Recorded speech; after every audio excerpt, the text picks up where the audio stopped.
Ezekiel 25:17. The path of the righteous man is beset on all sides by the iniquities of the selfish and the tyranny of evil men. Blessed is he who in the name of charity and goodwill shepherds the weak through the valley of darkness, for he is truly his brother's keeper and the finder of lost children. And I will strike down upon thee with great vengeance and furious anger those who attempt to poison and destroy my brothers. And you will know my name is the Lord when I lay my vengeance upon thee.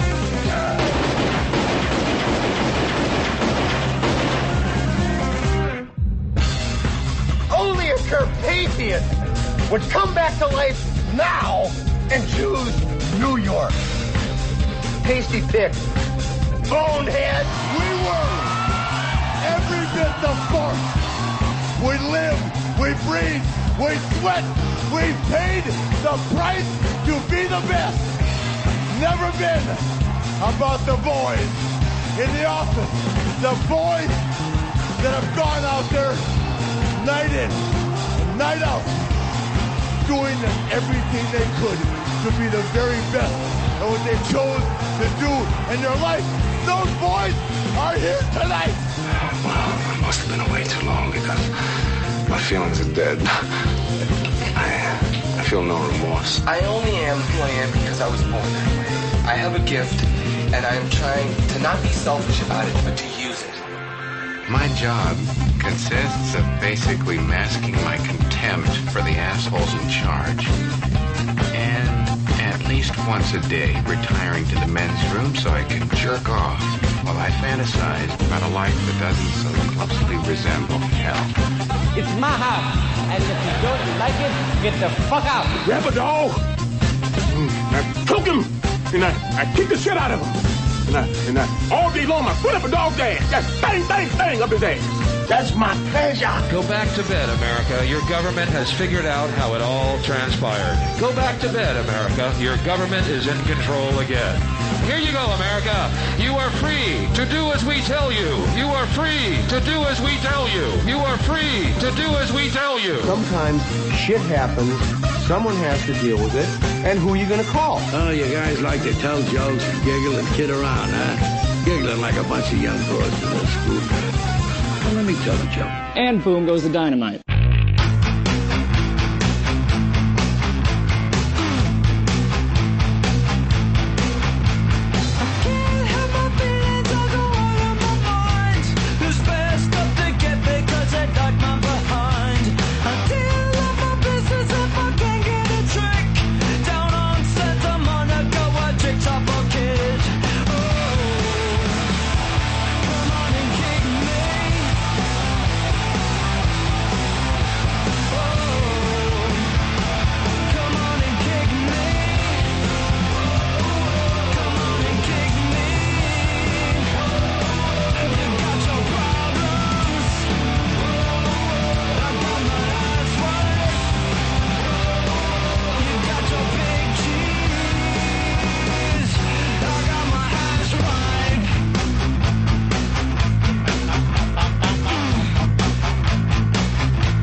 Ron and Fez show back from vacation. Well, 4-day weekend.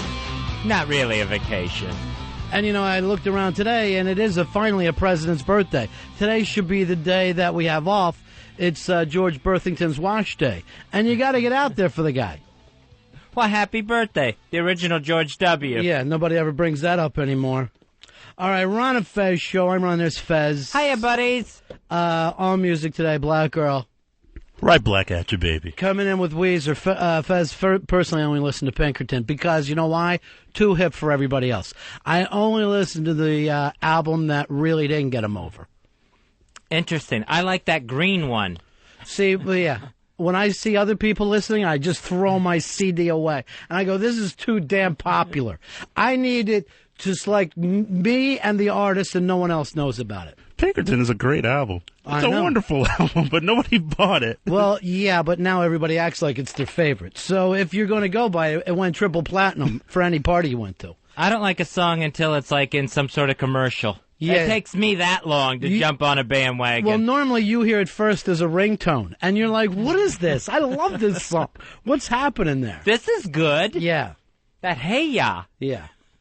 All right, 866-RON-0-FEZ, 866-RON-0-FEZ. We are back live. Had a very nice 4-day weekend. I did nothing, Fez. How about you? I read comic books, and that was really about it. Comic books and jacking off, and that's Fez's weekend. Long 4-day weekend for the Fezster. Ruining my comic books. Yeah, sure. Well, ruining or using? Using properly. I know that Eastside Dave went down to D.C., met with Wiki yesterday. I see that he's still here, so maybe we have an announcement, an official announcement about Eastside a little later on the show. Did you go with him, Earl? Yes, I did. Did you get a free lunch? Yes, I did. Thank you, Don. Really? What did you have? I had a salad, I had a meatball hero, I had a large vitamin water, and... Smart. Stick some cookies in your pocket for the train ride home? No, I didn't do the... God, walk home with any copy paper? I like to do that. Hey, you know what? Give me a fistful of cookies, too. I had no idea this was a free roll. And I had a cheese Danish, too. All right, nice. Way to abuse. Way to be abusive, Earl. I'm proud of you. How were you received at DCXM HQ? Oh. Being the guy that's on double secret probation. Was there whispering in the cubicles? He was just down there standing outside the Soul station just trying to be cool. No, I was very well received. Yeah, everybody loves her. Oh, it was very cool. I love going down there. Yeah, well, why don't you stay there? I'd love to see you transferred. And the Snoop Dogg show. Yeah. Eastside bought me a cheese Danish, too. All right, why is that? Why does Eastside have to go in pocket for you? No, he loaded up even worse than I did. Yeah, smart. And then he sat there looking at the cheese Danish and goes, I ate too much. I'm looking up at the CNN. I got the sound down. But the ports in a storm story is running. This has completely replaced the fact that the vice president shot somebody. That story's old news. Now we are turning over our ports to the Arabs and somehow trying to sell it to both parties, because apparently not even the Republicans are happy with this one. Republicans furious about this. Are they so far as furious? Yeah, they've gone into fever pitch over this one. Finally! The president is a uniter, not a divider. Everyone has come together, both sides of the aisle, against the president. So, Fezzi, let me just ask you. You really don't want the Arabs running our ports? I don't want them running the ports. I don't want the United Arab Emirates, or whatever it's called, being in charge of 6 of our major ports. Yeah, it's not even it's a state-owned corporation, right? So it's really the country. Yeah, so it's not even like, oh, this is being taken over by a foreign business. Right. Sony has done this or something. This is like another country is taking over our ports.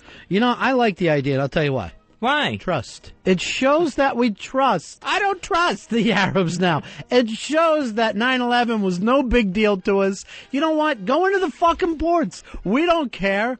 We're together enough that we'll let you run our ports. I like to see them take over the airports. It's just wild to me that this would even be considered, that this would come by someone's desk. Yeah, let me rubber stamp this one. This is good. Now, why do you think that the president is so locked into the deal?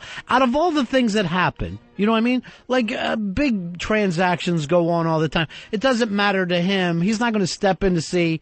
Let's just say this. If the Japanese came in and tried to buy the Yankees, the fucking people would be upset about that too. We kind of feel like this is America. It's our ports. We were a little nervous. Something happened 5 years ago. I don't want to get into it, but it was a little bit scary for some of us.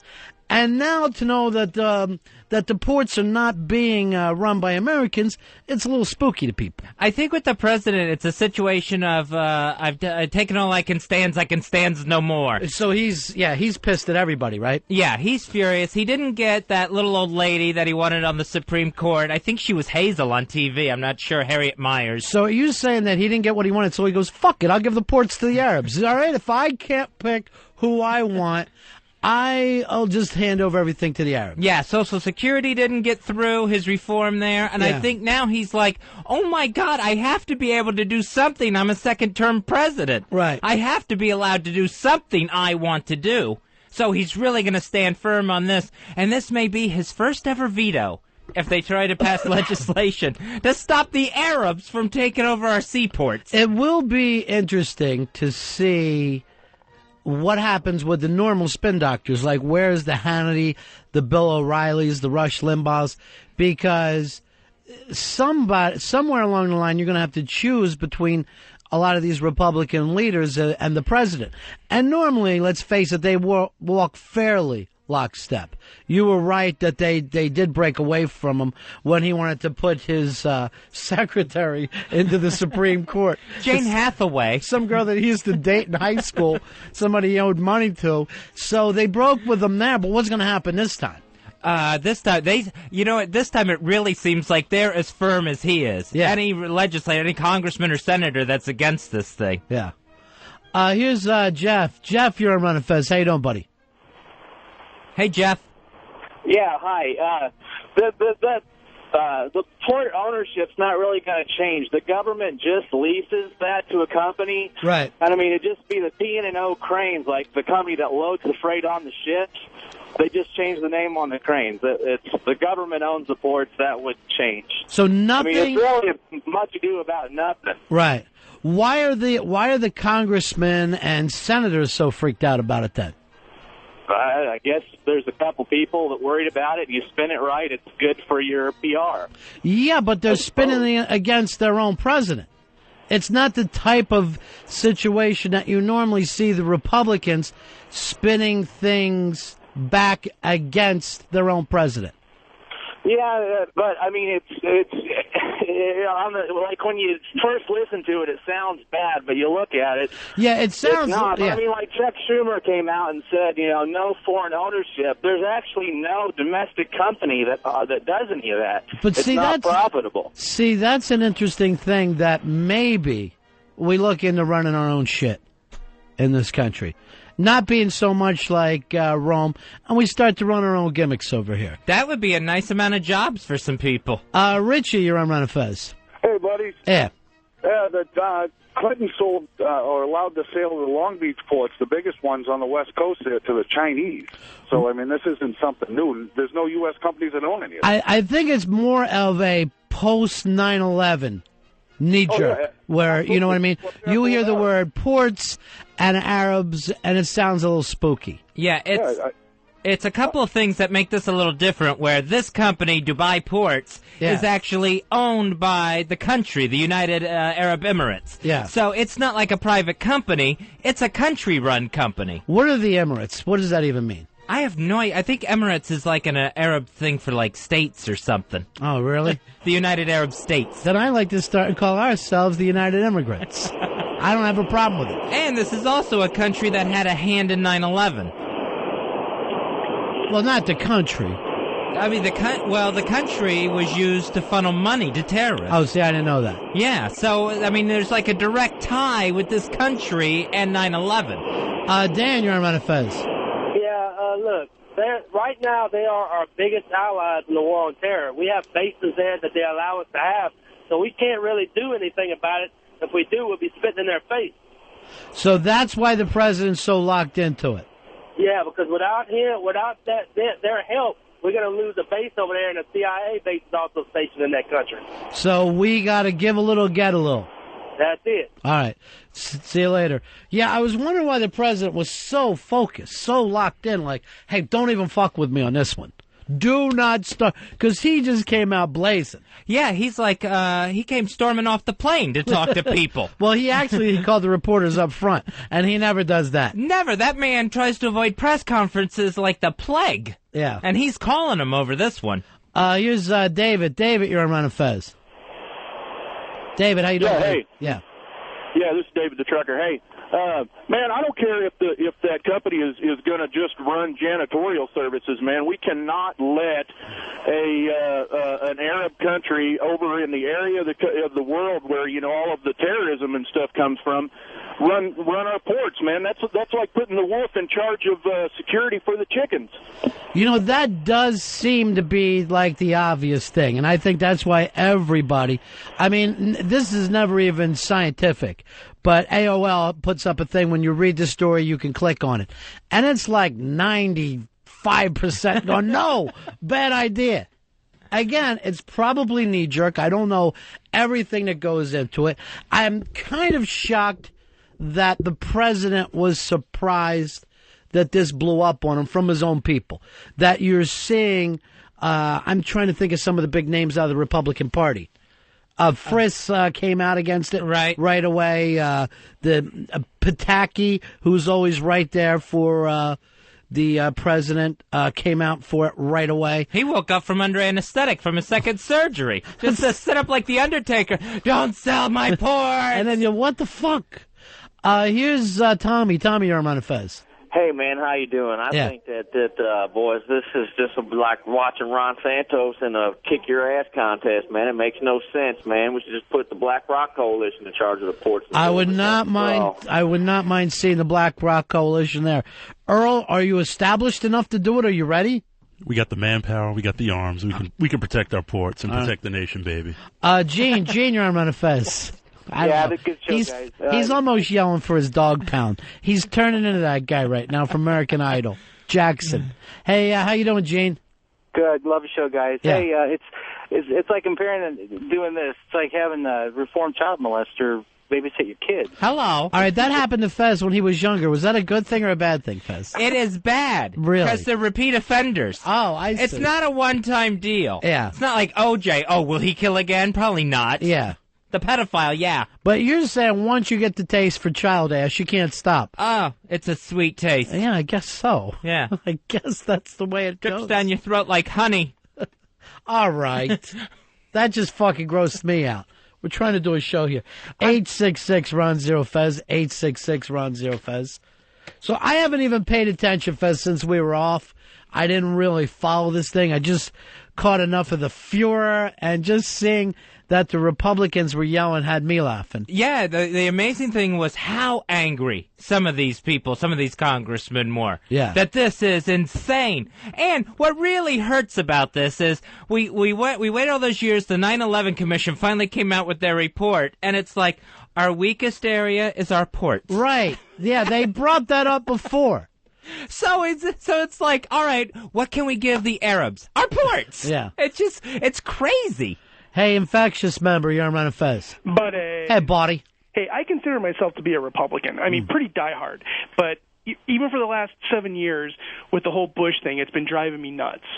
And this is just another one of the incidences where a Democrat will be elected president because of what he's doing. It does seem like, even if you're like, well, this is no big deal, from a PR standpoint, it's a bad one. And it's going to cost somebody down the line if this deal goes across. Well, and then what he does is he just is so defiant with everybody. Yeah. He doesn't let them think, that they can have an opinion. It's his opinion or nothing. It's a real foot stomping thing, a real Rumpelstiltskin. I'm stubborn here. Yeah, it does seem like he's being pretty stubborn with his own party. And I know he doesn't have to run again, but everybody else does. They're not going to go off, write a book, start doing speeches, and bring in the fat cash. Living that Bill Clinton life, which, by the way, I saw Bill Clinton the other day. He's just wearing a Hawaiian shirt. He's showing up. It's open to the navel. And he's speaking somewhere. He's drinking a margarita and has a sack of money. I guess he makes them give them the cash now before he even walks up there. When is he going to change his name just to Cabana Bill? Not a bad idea. He's just living the life. Yeah. Here's John. John, you're on Ron and Fez. John, buddy, how are you?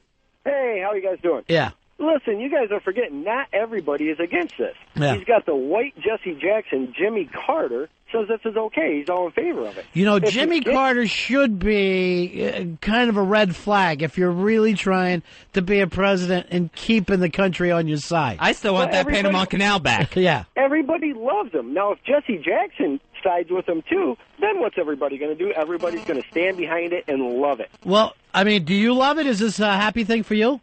Well, I figure if there's no American company that can do it, what if, like, Halliburton diversified and said they would do it? You guys would be all in favor of the Emirates taking over. No, you know, you're acting like this is us against you, blah, blah, blah. This is the Republican Party are the ones that are kicking up the dust right now. Yeah, but now you got a Democrat like Carter coming in saying it's okay. So now you're happy. So you're happy that Carter's with the president. No. Because believe me, Carter would knock down every fucking wall. Carter sees the whole world as being equal, and it's one of the problems he had before. He's a really nice guy and a really sweet guy, but never got his arms around the whole PR gimmick. He wants us all to live in one big HUD home. Yes. That he's building, Habitat for Humanity home. Yeah. He's basically, he's way over to the, you know, he's maybe the only Christian out there of let's just keep giving to the poor people over and over and over. He's so the Jesus gimmick with his carpentry and his just nice to everybody. Mark, you're on Ron and Fez. All right, buddies. Yeah. I got two things. One, this is much ado about nothing. The Coast Guard controls the security. But here's the thing. He just sold the Coast Guard this morning. What? Yes, he sold the Coast Guard. And number two, why Hillary Clinton and Schumer are getting into it. They're doing it just to forget Hillary Clinton and Schumer. Look at his own party. That's the thing that really makes this a big story. It's not a Hillary Clinton, Schumer. They're not the ones leading the attack. I mean, of course, they love this story. They couldn't be happier with any kind of bad press. But this isn't what makes it a big story. No, this is Dennis Haskert is against this thing. Yeah. Here's Jeremy. Jeremy, you're on Ron and Fez. Hey, Jeremy. Hey, buddies, what's up? Yeah. I just got to say, this is one of the most short-minded, like, just right in the now plans we've ever had. It's PC right now. It makes sense. They want to keep their bases, and that's fine for right now. But look 10 years down the road, maybe the relations aren't so great, and all of a sudden we've got all these wide-open doors that lead to our shore, and, like, anything can happen then. Yeah, it is a good point that even though anybody in the world is your friend today, doesn't mean they're going to be your friends down the line. Russia was our friend during World War II. The second it was over, fucking started hating each other. The Taliban was our friend against Russia. Saddam was our friend against Iran. Yeah, the world situation is always very WWE. And there's nothing you can do about it. I mean, can always be a heel turn. Always a heel turn. You don't know when a chair shot's coming, man. But all you do know is one is. Right. One is. Expect it. Hey, you will get your head shaved in the middle of the ring at some point in your career. Hey, Rusty Knife, you're on Ron and Fez. Hey, guys, love the show. I think we should give the Arabs all of our wives and children. I think Earl's a piece of shit. Why is Earl a piece of shit? I don't know. He just doesn't do his job right. I think he's a hack. All right, thank you very much. Earl, I'm sorry you got to take that kind of beating. Man's entitled to his opinion. How many days you got left in the double secret probation? I think about 20. Really? All right, so going slow. Yeah, it is. It's just going by. You're doing hard time. Yeah. I take that back. 17, I'm sorry. 17. You ought to try to get me and Fez a 3-week vacation. Take it easy. Stay under the wire that way. Is that just include work days, Earl? Or weekends included? Only work days. Hey, Tom, you're on Ron and Fez. Hey, guys, Yeah. I actually think this is a really bad deal, and I'll tell you why. It's like putting a fucking fag in charge of the Vaseline aisle or a nigger in charge of the watermelon. The shit's going to blow up in their face. There he goes. Shocking, huh? Very, very shocking. Well, think of it this way. You know the Arabs aren't going to blow up their own ports. I wouldn't mind rolling this thing over. We sell them the Empire State Building. Just sell them as much as we can and go, you're not going to blow up your own shit, are you? Go ahead, bomb it. It's yours. You're just ruining your own stuff. Smart. Why you hitting yourself? Huh? Why you hitting yourself? That's a smart one. Brian, you're on Ron and Fez. Hey, Ron. Yeah. This is a problem that, America should do the security on this. If they load a nuclear weapon in Saudi Arabia and send it over here, sail it into a port, if the thing goes off, it's a little too late. You don't even have to unload it. The tidal wave, I'm from Maryland, and Baltimore is a big port city. I think a tidal wave would actually do a good thing to the inner harbor, but the radiation would fuck things up a little bit. What's the feeling in Baltimore? The feeling in Baltimore is, we have a Republican governor, and he's pissed off. Yeah. This guy, Bush just went ahead and did it without any consulting him. Yeah, he should have got on the phone, no matter what. He definitely should have got on the phone, sold this to everybody, and if there was, if it is no big deal, then have everybody together going, hey, this is no big deal. That goes back to the wiretapping. One thing everyone's pissed about is nobody was in the loop on it. No one gets a call from him. And the president said yesterday, hey, this all went down in November. Why is everyone so upset? Well, they just found out everyone just got the memo. The only person he checks with on anything is Jimmy Carter. And Jimmy Carter gives him the big thumbs up. Do it. All right, what else is out there, Fez? I'm telling you the truth. I was basically in a cave for 4 days, so I missed everything. I did catch a little Idol last night. Is it all on and running? Is this it now? Oh, yeah. So we're down to 12 guys, 12 girls. Have you already picked a winner? Should we try to get your radio psychic for you? Yeah, go ahead and get my radio psychic on this one, because I think I've seen the winner. And I haven't even really seen the guys perform. They'll perform tonight on Idol. All right, so what we'll do is we'll have you... Radio psychic. Pick your top girl, your top guy, and then we'll see what happens from there. Yeah, the top girl is that little Paris girl. The girl with the short hair. Her mother was a singer. Her grandmother was a singer. She did Midnight Train to Georgia last night. Now, I got to tell you the truth. I wasn't a fan of that. I saw that. I go, why hasn't anyone stopped her from singing this way? You know what? I thought it was a bad performance, but I still think she's the finalist. I'm going to tell you right now. Here's what they don't understand. That song, and Earl, you're a fan of that song, right? I love that song. It's one of my all-time favorite songs. When somebody is singing, you are interpreting the lyrics for everybody. It's the Midnight Train to Georgia. You are singing a song about your boyfriend is such a fucking loser. He can't make it. He can't turn things around. He quits. The opening line, L.A. is too much for the man. He fucking is a loser. Is he flying back to Georgia? No. He's selling his car like a ham and egger, climbing on a train and trying to sleep till he's past Denver. Why is this little girl singing with a big grin on her face like it's the happiest song in the world? Her heart's supposed to be turned. She's not a loser. She seems to be doing out. That's her world. But what is she doing? She's going with this mutt. She's going to go back to bumfuck Georgia. I guess he'll be working at a gas station. Doesn't matter to her. She'll be cooking chicken wings waiting for him to come home. Yeah, it's almost a Defiant song. He's like, okay, he's a loser, he's a hack, he's this and that, but I still love him. I love this fucking mutt. I'm leaving with him. So why is she grinning? Because she's too young to understand the song. Yeah, you got to sell it. Yeah, you got to sell it. Tears going down your eyes, right. The whole deal, the whole emotion. All the greatest singers, Van Morrison, Aretha Franklin, on and on, they fucking were in the song. They were in the song. What is this girl grinning her ass off? Same with the girl who closed the show out, Great Pipes. What are you fucking smiling about? She thought it was a train song. She's fucking jumping around with a train thing like she's happy. She went a little early on her woo-woos, too. They never bring that up. So I wasn't a fan of her, Fez. And then I looked over, and I'm not saying which person, which judge, but so down she didn't know where she was. And the show didn't start that way. No, and she's Paula Abdul, so down. I wasn't going to give it away, but okay.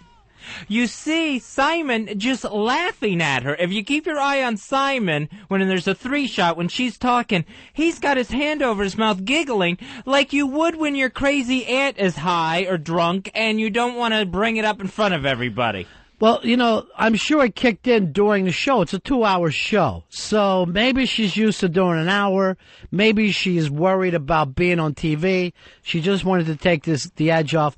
But she must have did a handful of downs. Because by the end of it, she's just leaning into people and just, you bring a beauty and just the salvation of lightness. It's just high. You are our little jeweled diamond of an angel. Yeah. What? She's not listening. You're just insane, lady. She's not listening. What else is happening out there, Fez? What else is going on in the world? Well, they've tried to execute a man twice in California on death row.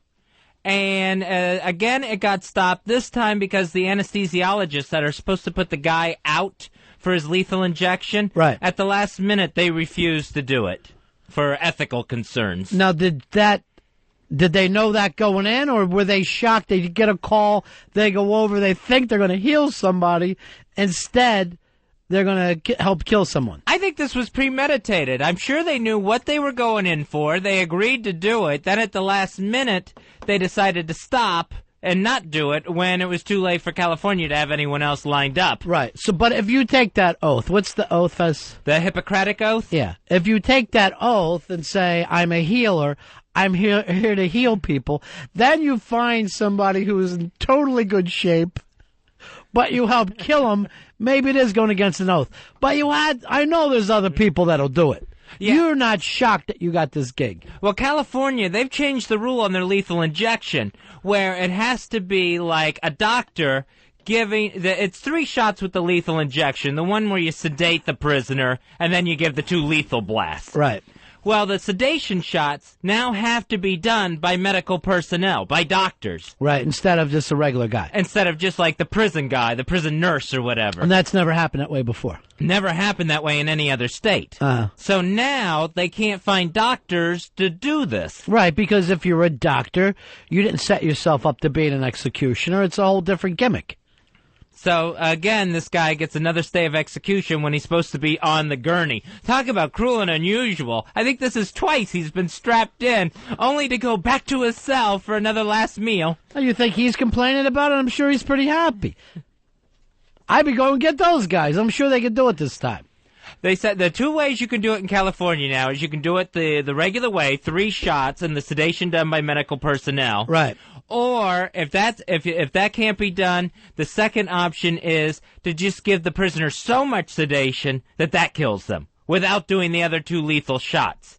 And again, they're in the same trap either way because they can't get a doctor to do this. I know for a fact I'd wake up from that fucker. If there was any way that I could be sedated to death, it would have already happened. So it can't be done to me. So I'd say give me that one and I'll see you in 12 hours. Maybe 14 because I'm a little tired. Hey, have somebody run over Earl and grab my papers. I left them in the office towards that back window. So that's what's going on in California. In Illinois, there's a court case going on. Mm-hmm. This is like a divorced couple. They've now taken it to court. The mother wants their son circumcised. The father is against it and has gone to court to stop it.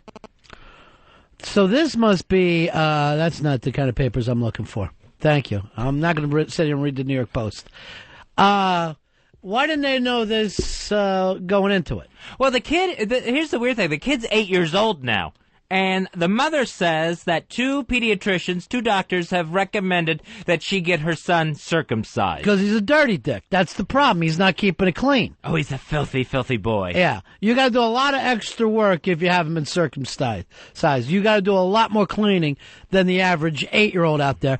And let's face it, when you're 8, it's difficult to get the kid into the bathtub or in the shower as it is. So, according to the custody agreement, the mom has to inform the dad if the kid's going in for any sort of medical procedure. Remember when you were little and you'd come out of the shower? You'd be in there for an hour. Then your dad would yell, "The soap's not even wet!" Because you just fucking go in there and stand in water and feel like, yes, I'm doing it. That was the best daydreaming place there was. I don't know what it was. But once you got in, I don't know what happened, but time would just pass when you're standing in the shower when you're a kid. God, I remember one time my father almost broke in the door because he had forgot I was in there so long. He wanted to see your balls.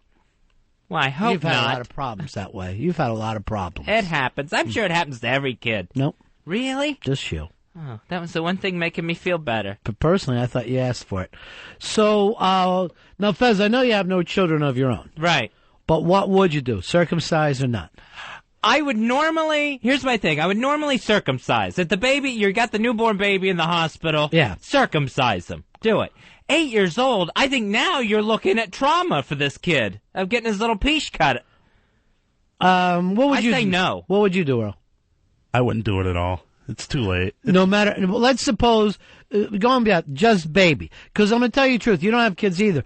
It fucks with your head more than you think when that baby's little, of going, do I want somebody to cut my kid? Because number one, you think, you just want to look like the other fucking kids. That's the main fucking thing. You don't want your kid suddenly to be hoagie dick, where he looks like he's got a fucking French roll between. You don't want some girl yelling, I'm not sucking that. You want him to fucking have a dick like everybody else. At the same time, you know there's nothing wrong with his dick, and you're letting some guy slice it. That freaks you a little more than you think. And it's talked about all the time now. It's not just the slam dunk like when we were kids. Yeah, a newborn, I would totally do it.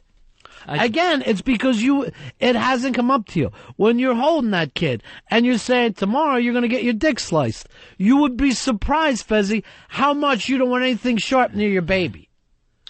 Here's Dan. Dan, you're on Ron and Fez. Yeah, I would never have my kid circumcised. The foreskin is like natural lubricant. You could beat off all the time. Have some fun. They also say that we cost ourselves a lot of sensation. Now, going by me, I find that hard to fucking believe. You know what I mean? I feel like I'm not desensitized at all. But they said it really does. You kill so many fucking nerves that it's desensitizing every kid. Why are the parents fighting over this, though? Why can't they talk? Why are they going so far as the court? Are they divorced? Yeah, they're divorced. Oh, okay. Yeah, the dad says it's mutilation. He doesn't want it done. The mother wants to have it done. Well, she doesn't have one. What's his dick look like? Is he circumcised? That didn't come up in the article. That's the first thing I'd say. What about your dick? Get them both done. Here's John. John, you're on Ron and Fez. Hey, John. Hello? Yeah. Yeah, I was just going to tell you, man, that it's a bad thing to get circumcised, because when I was circumcised, I couldn't walk for a year after it. Oh, you were a baby. Well, I still couldn't walk. Yeah. Here is Dave. Dave, you're on Ron and Fez. I'm a hood tonight myself, and I got a 2-year-old, as is he, and there's a lot more feeling there with it. How do you know? How do I know? Yeah. Finish a lot faster than you should. That's for damn sure. See, that's another reason. You don't want the fucking kid to be an in and again, out again Finnegan. You want to be able to in there for a while. You know you women. You know how you can tell when a woman has an orgasm? Yeah, I want to sit around and listen to jokes all day. Here's Vincent. Vincent, you're on Ron and Fez. Hey, Vince. Yeah. Vincent, how are you, buddy? Hi, what's going on, buddy? Hey. Ron, I definitely agree with you just because, when it gets down the age, I don't think girls going to want to go down on that. Yeah, I know. That becomes a problem. Yeah, so, I'd have to agree with you. Why not put the kid to sleep or something and just, chop it off or something? Well, they don't put the kid to sleep. Well, I don't know if they do when you're older, because, like, when you're 8, you might end up kicking and screaming, because no one's going to sit there and let their dick get cut. But when you're little, no. Yeah, that 8-year-old's going to have to be dragged in there like he's going to the chair. Here's David. David, you're on Ron and Fez. What's going on, buddy? Yeah, buddy. I miss Soundboard Fez. Yeah, me too. He was great. Hey, let's go back to that guy that was supposed to get killed in California. Yeah. The reason they have to do anesthesiologists now is because they say it's cruel and unusual to administer that sedative without the guy being unconscious. Right. They want him knocked out, right? Did you hear what he did to that girl? No. How he killed her? No. He bashed her in the head like 14 times with a hammer, and they're worried about being cruel and unusual to kill this guy. Well, just because he's cruel and unusual doesn't mean that the doctor wants to be cruel and unusual. And the main thing is for these guys, I guess, and I don't know the whole story, I don't know whether this was a protest or they just get the call. And, if I'm at my house, I don't know if I want to fucking leave the house to go over and put some guy to sleep to get killed. It's not what I signed up for. They always do it at midnight, too. You think there would be people who say, yes, I've thought this over, and it's something I want to be involved with. Here's Tyler. Tyler, you're on Ron and Fez. Hey, how you doing, boys? Yeah. Hey, I work at a nursing home, and we have a lot of people that are uncircumcised, and they get infections. Right. It's fucking sick. One thing after another. They're always sick. And the people that are circumcised, Nothing. They're walking. They're doing great. Yeah. All right. So when you're old, you want a nice fucking circumcised dick. Because that foreskin, it'll start to droop like everything else on you when you're older. Here's John. John, you're on Ron and Fez. Hey guys, how's it going? Hey, buddy. Only good thing about it is like earlier caller said you could jack off with no lube like a monkey all day. Everything else about it is just horrible. All right, thank you very much. Again, I don't know. I don't know the angle on it. But I guess this is going to go all the way to the courts. To me, Fez, most of the time I think you're going to do this. You're going to have to go with the parent who has the kid. I know that there's all this, split custody and shared custody, but somebody has got to be driving the train. Right now, the judge, until they can get an official ruling on this case, the judge has stopped the scheduled circumcision. All right, who's the kid live with? The mom? The kid lives with the mom. Yeah. So he's getting cut. I don't know because they're definitely going to have to come up with a medical reason that the kid has to be cut. The fact that he won't fucking wash properly, I don't know if that's going to swing it for a court. It seems like eventually the judge will call this kid into the chambers, to take a good look at it, and ask him, what do you want done with this thing? When the last thing you want to do is think about it when you're 8. That's the problem. This judge now that's ordered the thing stopped, he's told both parents this is not to be discussed with the kid. Because apparently the dad's been calling him up, giving him horror stories about circumcision. But in the meantime, it's going to be on the news. So this little kid's little fucking 8-year-old dick is all over the news. Everybody in school knows. Here is Claude. Claude, you're on Ron and Fez. Yeah, I just wanted to say I'm uncircumcised, and I love it. When I go in the woods, I can eat the cheese for protein. It's great. Thank you very much. See, that's a problem. That's a problem. Hey, Joe. Joe, you're on the Ron and Fez show. Hey, good morning. Yeah. I had the pleasure of witnessing a circumcision once on an infant child. Well, like a Jewish thing? No, actually, I'm a pharmaceutical rep, and I was in a doctor's office, and he was performing an in-house circumcision. While you're in there fucking trying to sell pills. That's right. Yeah. Right, I'm a pill pusher. And he said, hey, as long as you're here, why don't you come watch me whack this kid? I said, sure, why not? So, But there are definitely two different ways to do it. I mean, if you're 2 days old in the hospital, they're going to whack on you with no anesthesia. I mean, they're just going to... They're going to go straight. Absolutely. Yeah. But if they do it in the office, they give you two little shots right at the base of the penis that numb it, and the kid's in great shape. Except for when he feels the initial shot going into his little penis. Yeah, but it's not anywhere looks near at it. how And here's the other thing. Don't act like no circumcisions have ever been fucked up. There's plenty of cases of that guy making a little slice problem. Maybe because he's talking to one of the pharmaceutical guys. Yeah, I would have been in court if he had fucked it up. But So how was it for you, Joe? Homoerotic? Well, I've also witnessed an execution, so I'd have to say I like the execution more. All right, see you later. I don't know if I could do it. I don't know if I could be in there. 866 Ron Zero Fez. 866 Ron Zero Fez. Here's Mark. Mark, you're on the Ron and Fez show. Hey, Mark. Hey guys. Hey, I'm 40 and I had it done like 4 years ago, and I don't regret it at all. I recommend it for anybody. I think it looked horrible before. Yeah, so you actually had a problem with it, right? Because it looked. I mean, the only reason why it looks horrible is because people are used to it one way in this culture. Yeah. Yeah. So I always wanted to do it, and they put me under. It was fucking easy. Yeah. All right. Sure. All right. Take it easy. So I mean, there's no reason for it, but again, do you want your kid's dick to look different from other people's? That's the problem. Unless you're living in Northern California where everybody is uncut. And mom's not going to shave her armpits. Everyone's just fucking hippie monkeys crawling around outside like this is 1450. I think that's why this thing's going to court, is because this is considered more or less cosmetic surgery, or at least unnecessary surgery. Well, it's going to court because somebody's suing. You can sue anybody for anything, and then they'll eventually show up in court for it. But these two people, obviously, they can't get along. Somebody's got to be able to be the quarterback in that family. I don't know if the split thing where, hey, we're both going to make the decisions even though we hate each other. The right thing for this old man to do is just fucking load up his truck and get out of town. You want this kid? Have him call me when he's 18. I can't stand to watch what you're going to be doing to him for the next 9 years. I don't love him enough to stay with you and be in an unhappy relationship. If I really loved him, I would be in hell every day, but I got to get out and meet other chicks. The kid will probably want to go show up at his doorstep, too. It's either the dad or the dick cutter that he has to live with. That's a good point there. I'm sure he's going to hold a little grudge here. He's going to hold a grudge against her anyway. Stay farther away, and you're going to look like a hero to him. Send him, postcards every once in a while. Hey, I'm in Vegas, thinking of you. Hey, I'm running with the Bulls next weekend. Show him pictures of you in Hawaii. And then in the back of his mind, you're the coolest. He's screaming at his mom. He goes, he sent me a bike. He sent me money. Right. What did you do? You cut off my piece. Right. Send stuff from afar. Don't be that dad who's making him go to McDonald's and then the circus on Saturday. That's annoying. He'd rather be hanging around with his friends. The dad will always have that over the mom. At least I didn't make you get your little dick cut. Or, the kid will be glad that he did once it's over.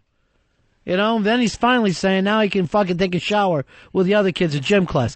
It's a no-win situation when the parents disagree and they're fighting back and forth. The smart thing to do is for the dad to act like he don't even know who that kid is. Or the old lady. That's the gentleman's thing to do.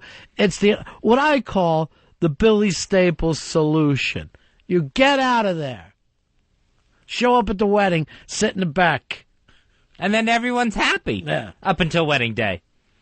Then you just say to your kid, she tell you what happened? She blew some guy. You know what I mean? You do all those kinds of things. You're allowed to. But don't be there constantly showing up at games where everyone knows that you're not the real dad. It just doesn't seem like a battle you're going to win. Yeah. The harder you fight, the worse it comes off. And none of us want to stay with her. The only reason what we do is because it's just more of a problem to leave. Then everybody looks at you then. You got to get out. You got to head west when it's over. And then you say to the kids, hey, sorry, gang. Didn't work out the way we want. Good luck with your new dad. Jeremy, you're on Ron and Fez. Hi, Jeremy. Buddies. Yeah. I don't know about the older circumcisions now, but my son was just born. They don't actually cut it anymore. You know how they used to take the dog's tail, and put the rubber band around it? I have no idea how it's done. I got to tell you the truth. But it's kind of, they put this little white cap on it so I could just, I guess, kind of eats the skin off or something. They kill the circulation? They burn it off? Pretty much kill the circulation with a little white cap on the head. Well, how long does that take? Probably a few weeks. My son had it in a few weeks. It fell off, and everything's normal. I've never heard this story before. All right, see you later. All right. I had no idea. Well, then the kid could do it at home.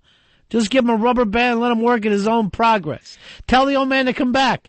Unload the truck. Stop heading to San Diego. Here, this won't hurt. We're just going to have it rot off. Hey, Bill, you're on Ron and Fez. Hey, man, how are you? Yeah. I was uncut, and it was great because in school the chicks don't see it too much, and they love to suck it. And they love to play with it. And if it gets dirty, you pinch the end, and you take a piss, and you open it up, and it flushes it right out. You're so disgusting, man. You're so fucking disgusting. He's enjoying. Go get a rubber band and clean that up. No way. And if anybody tried to do that to my kid, I would kill them. There's no way. I've never had an infection in my whole life. It's wonderful. You're pissing all over your dick. Keep it. Well, yeah, I piss on my hands now and then. But it's true. I mean, it's funny, but it's horrid what they do when they cut that off. It's so I know. stupid. It's tough, man. It's a religious thing. Screw that. I know. The Europeans don't have it, and chicks do love it. I know, but look at them. They're fucking filthy over there. You might as well be talking about dogs. And I don't mean that. If you're European, I'm not trying to take a shot at you. I'm just saying you live like a mangy pack of dogs. And I don't care whether you're French or Italian, German, Irish, you're filthy people. We live totally different over here. We're clean freaks. All hygiene does not hurt. Over there, somebody puts on a suit, they leave it on for a month. Oh, they're dirty people. Just filthy. I gotta bathe. I don't know what it is with people. I have to shower. Oh, I thought you said bathe. I thought you were sitting in a Calgon bath. Like someone's grandmother. Hey, Jesse, you're on Ron and Fez. Hey, Jesse. Jesse, Jerome. Yes. What's up? You there? Yes. Where are we going to go? This is our job. Yeah, I had a buddy that was circumcised about a year ago, and he was 36, and he says he hates it. It felt much better with the skin. They say you do fucking lose all these nerve endings. That we have no idea that because you can't compare it to anything, but we're numb dicks. We're basically going through life with a numb cock. It's like a piece of clay we have there. Like no, you know how like some guys have trouble getting hard on? No fucking uncircumcised guys have trouble with that. Never. No. It's the sensitivity. The sensitivity is so, it's like, they say it's like a circus in your pants, that you're constantly, your dick feels the temperature change. It goes up and down like a thermometer. See, I think that would be too much of a sensation for me if there was a way to get uncut. There's no such thing as too much sensation there. That's the beauty of it. I would have trouble wearing silk boxers or corduroy or something walking down the street. Things would start to happen. For you, Fezzy, imagine you going past an elementary school and all of a sudden you fucking just see all the wonders the world has for you. It would be like the entire world is an elementary school. It seems like there'd be no turning it off whatsoever. Fezzy, you been getting into your therapy. You're doing better. You're rehabbing. Did you do any walking over the weekend? Yeah, tried to do some walking over the weekend because my rehab was closed, so I didn't go there because of the presidential holiday. But just had a bad time with the walking, had like a little panic attack when I went out there to walk on my own. One thing that was happening was I got out there on Retard Island where I live, and I start walking, and all of a sudden, you know, I start getting nervous, I start getting panicky, the anxiety comes in, and it's the point of, I shouldn't be out here walking. I'm not on a heart monitor like at rehab. I don't have people around me. I could keel over. No one will find me out here. But you were having panic attacks before you had the heart attack. You were an anxious guy. You were what, technically, I looked this up in a medical book, you're a nervous Nelly, is what you are. I didn't know that was a technical term, but yeah, I was right there. And now I've got all this other reason for anxiety. And now I have, as anxious as I was before, right. Now I have all these other reasons piled on top of it. Well, what is the anxiety about? It's an anxiety of I don't trust my body since I had the heart attack. I don't trust it. Like you might shit yourself. No, that my heart might go out again on me. Okay, I understand. Yeah. So that's not a good feeling. No. And it's also, it feels like no matter how much the rehab I do. But you had an overall anxiety thing from when you know, your whole life, right? Oh, yeah, it's always been that way. I've always been a nervous person. Even when I was a kid. How did that start? I don't know. I was always afraid as a kid. Things, big dogs would scare me. I got bit by a dog when I was 3 right in the face. Everybody got bit by a dog. I know, but it stayed with me. I know, that's the thing. That, so many things that happen to you. Like you make a big deal about your mom hitting you or whatever. Or, yeah, she was not the nicest person to grow up with. But just so you know, everyone's moms hit them. Yeah, I got lost really bad one time, and that left panic in me the rest of my life. So did everybody. Yeah. But I know you were sickly and all. Yeah, I really didn't have any friends, so I didn't know. I was always told I was going to get sick, again, because I was always... What about your stuffed animals? They were your friends? They weren't real. Oh, I talked to them, and I made them talk back, but... See, the thing is... Then I would get made fun of by my family for having the stuffed animals talk. Right, and Fez was... You were a sickly kid. I was never allowed out because... You had weight problems too, right? Yeah, so I was sickly and overweight, extremely overweight as a little kid. And then the neighborhood kids who only saw you through the window, they had that mean nickname for you. Yeah. Which we probably shouldn't even bring up. No, don't. There's no reason to. Well, I'll just tell people it was fatty pneumonia was what they called him. Until, I guess that was your, up to... kindergarten nickname, and the kids would still taunt you all the way through school with it. Oh, yeah, Then once I started going to school, fatty pneumonia's going to school. Look who's in my class, right. Fatty pneumonia. And did that make you feel accepted that you had a nickname, or... No. Did you feel like, hey, I'm one of the guys, I got a cool nickname? No, because it was a bad nickname. It was an Which awful part nickname. bothered you more, fatty or pneumonia? Or was it the fact they made it into a compound word? It was a combination of it.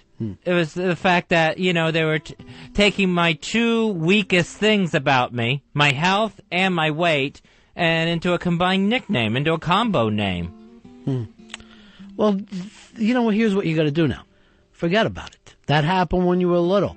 Shake it off. Now it's a whole new place for you. It's all still right there. It comes right back immediately. You're not fatty pneumonia here. You're Showboat and Fez Watley. Everybody likes you here. I saw Opie. He's like, hey, where's Fez? Hey, where's the Fez man? He says to me today. Well, he didn't, but he could have. Right. He could have. But what I'm trying to say... I've never seen Opie be all that friendly. But he's friendly to me about you. You guys are always laughing it up. Yeah. Well, we got so much in common. We played as children. But anyway, don't let that bother you. I never play. See, that's what I don't understand. You tell me things play like... now. You want to get a kickball game going? You tell me things like other kids got, verbally abused, emotionally abused by their mother. Yeah. Other kids got, bit by dogs. Other kids got lost. I don't know that. All I know is what's in my own fat head. What I used to do when my mom would smack me, I'd spit on the kitchen floor, just as a way of saying, who's got the best of who? I never did that. I would scrub the kitchen floor, trying to make it clean enough. There you go. That's what I think. That's what I think. Then I'd get too much ammonia in me, and I'd be fatty ammonia or pneumonia again. Yeah, don't let that worry. And it must have been difficult being sickly. It was horrible because you even if you felt like doing something, you were always told, no, you can't do this. You're not able to do that. Don't you even think about going outside. Because you're fat and sick? Yeah. Fatty pneumonia. That's what they would say. You're too fat and sick to go outside. You're just going to get sick again, is what I would hear the entire time growing up. So now when I try to go outside and do something healthy for my heart attack, I still hear, you're just going to get sick again. You can stay in and have a cupcake. Yeah, that's... Like when you were little.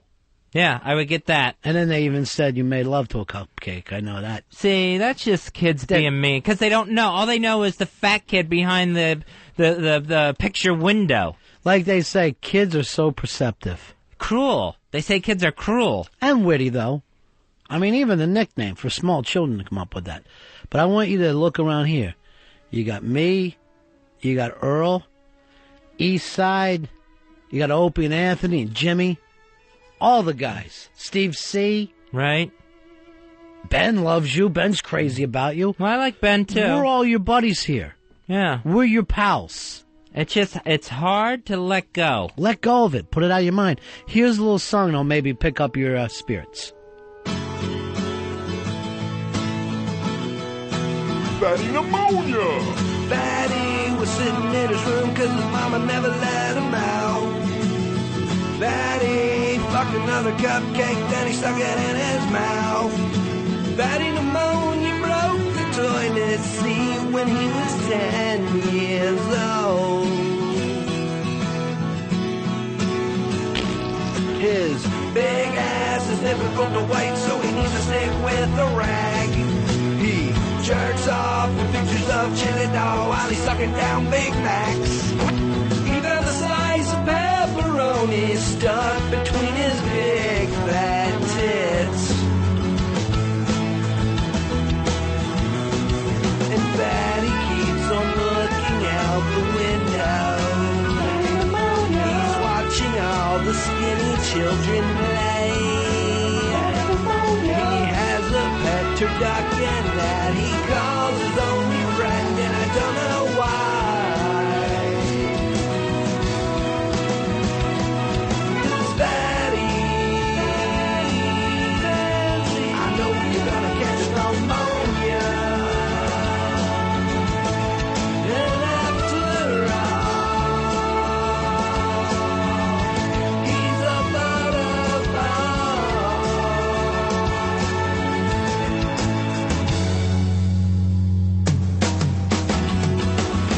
Fatty, the word is on the street that you haven't seen your feet in years. By now you should have slimmed down, but you look like Norm from Cheers. When you sit around the house, you really sit around the house like a fat baby. Like a fat baby. Like a fat baby. Fatty pneumonia. Fatty keeps on looking out the window. He's watching all the skinny children play.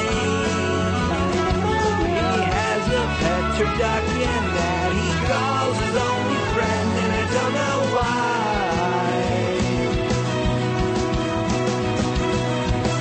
Fatty, I know you're gonna catch pneumonia. And after all, he's a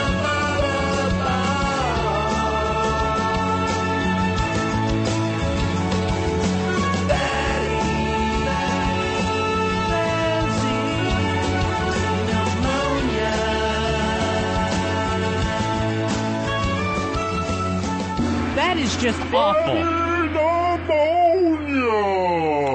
Pneumonia. That is just awful. How in the world would you think that song would make me feel better? It's catchy.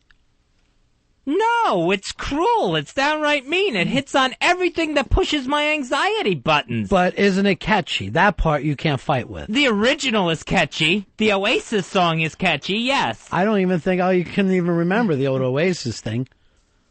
But that song is just awful, and it's untrue. And what part is untrue? You were called that as a child. I didn't make love to a cupcake. No. I know that much. He said, I believe the lyrics are he fucked the cupcake and then he ate it. Which... I ate a cupcake. I didn't fuck one.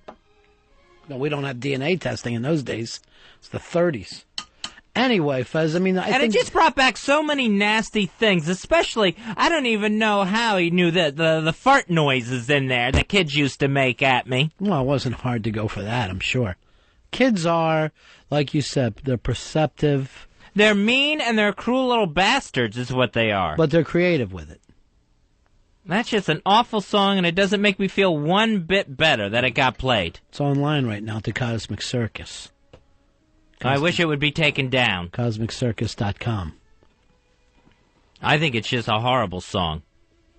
And I thought it was very insensitive for it to be played here when I'm going through, a thing with heart anxiety. You don't like it then? No, I don't care for it one bit. I listen to this part, see if you like it. I don't want to listen to any of it. You're grown up now. You're not him anymore. Fatty fucked another cupcake, then he stuck it in his mouth. See? Fatty pneumonia broke the toilet seat when he was 10 years old. I did break a toilet. See, why is that necessary? Toilet. Did you use a stick with a rag to wipe your ass? Once. Once I can remember. Stuck between his big fat tits. Sometimes I think it's better when you had childhood problems to look back on it with a song. A mean song? Yeah. All the skinny children play. He has a pet turducken that he calls his only friend. I don't know why. I really don't even remember the Oasis lyrics. They're gone.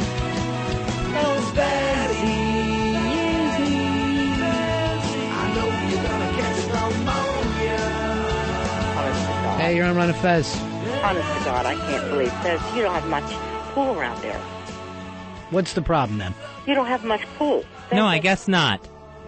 Why not? Well, Why not? The guys thought it would be a fun surprise for you to kind of cheer you up. Get away.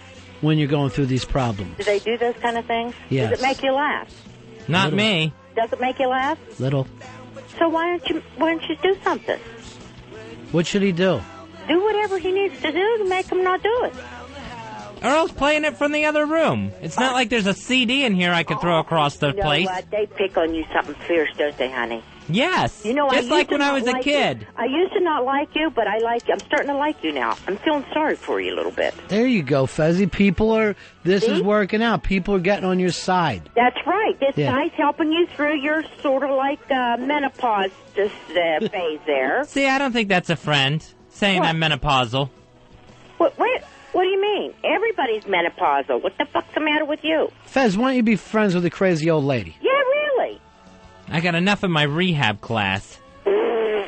Rehab. Oh, that's the farts. There's the fart noises back again. See how easy it starts? No, it's not fart noises, Eddie. It's just you make me laugh, honest to God. All right, thanks, crazy Bye. old lady. Bye-bye. Unless it was real, it wasn't a noise, lady. Hey, Roger, you're on Ron and Fez. Hey, Ron, miss the gay enabler Fez there. Me too. Listen, I really love that song. That is a toe tapper. I mean, I had my hand banging on the dashboard, everything. It's great. Well, I'm glad you could enjoy my misery. Now when you say misery, I wish we never played it. Yes, I wish we never played it either. Now it's just a mean, awful song that brings back too many bad memories of an awful childhood. But what about for the kids who remember it fondly? Oh, they lived it up. Yeah. I mean, so you can't say it was a bad childhood. Sometimes they would sneak up to the house while I was looking out the window, and then they'd sneak along the wall there where I didn't see them, and they'd hit the glass real hard where my face was. Mm-hmm. So you did have friends. Scare the hell out of me. Those weren't friends. Sean, you're on my Fez. Hey, I'm driving around here in the rain, just feeling bad, missing Soundboard Fez, and I hear that song, and I just think everything's going to be all right. That's what I wanted Fez to feel like. I wanted you to feel like you're living for something. Well, I didn't get that. I didn't get that feeling from it. You only heard it once before you judged it. Most of the time with music, you've got to hear it a few times, especially new stuff. I think I've heard all I need to hear from that song. Yeah. That Fatty Pneumonia song. It's not easy being fatty. Oh, man. I just got this, and this thing's number 7 on the charts with a bullet. How does that happen? I don't know. Fatty fucked another cupcake, then he stuck it in his mouth. Oh. Fatty pneumonia Not broke true. toilet seat when he was 10 years old. Hey, Kevin, you're on Ron and Fez. Hey, what's up, buddy? Yeah. Hey, Fezzy. Yeah, buddy. How can that song not make you feel better? That's a great song. I think that would help you conquer all your fears and troubles. I think it does, too. How would it help me conquer my fears by reminding me of them? I'm going to tell you something right now. Not too many people have songs written about them when they were little kids. Lucky. So far, I can only think of you and Daniel Boone. And because he killed that bar when he was only 3. He never complained. Yeah, he had a good song written about him. Nothing about fucking a cupcake. Or breaking a toilet seat or fart noises. Why didn't you kill a bar when you were only 3? I wasn't allowed out. So you fucked a cupcake. That's the part that freaks me. That's food, Fez. The only thing I killed off when I was a kid was frozen pizzas. All right, CosmicCircus.com has that song. It's up, and don't go there, anyone. It's probably going a little slow right now. The downloads are just screaming. I'm trying to get it to iTunes as quick as we can. Be right back. Ron and Fez. Fatty, the word is on the street that you haven't seen your feet in years. By now, you should have slimmed down, but you look like Ronnie. Fezzy. The Ron and Fez Show. XM 202.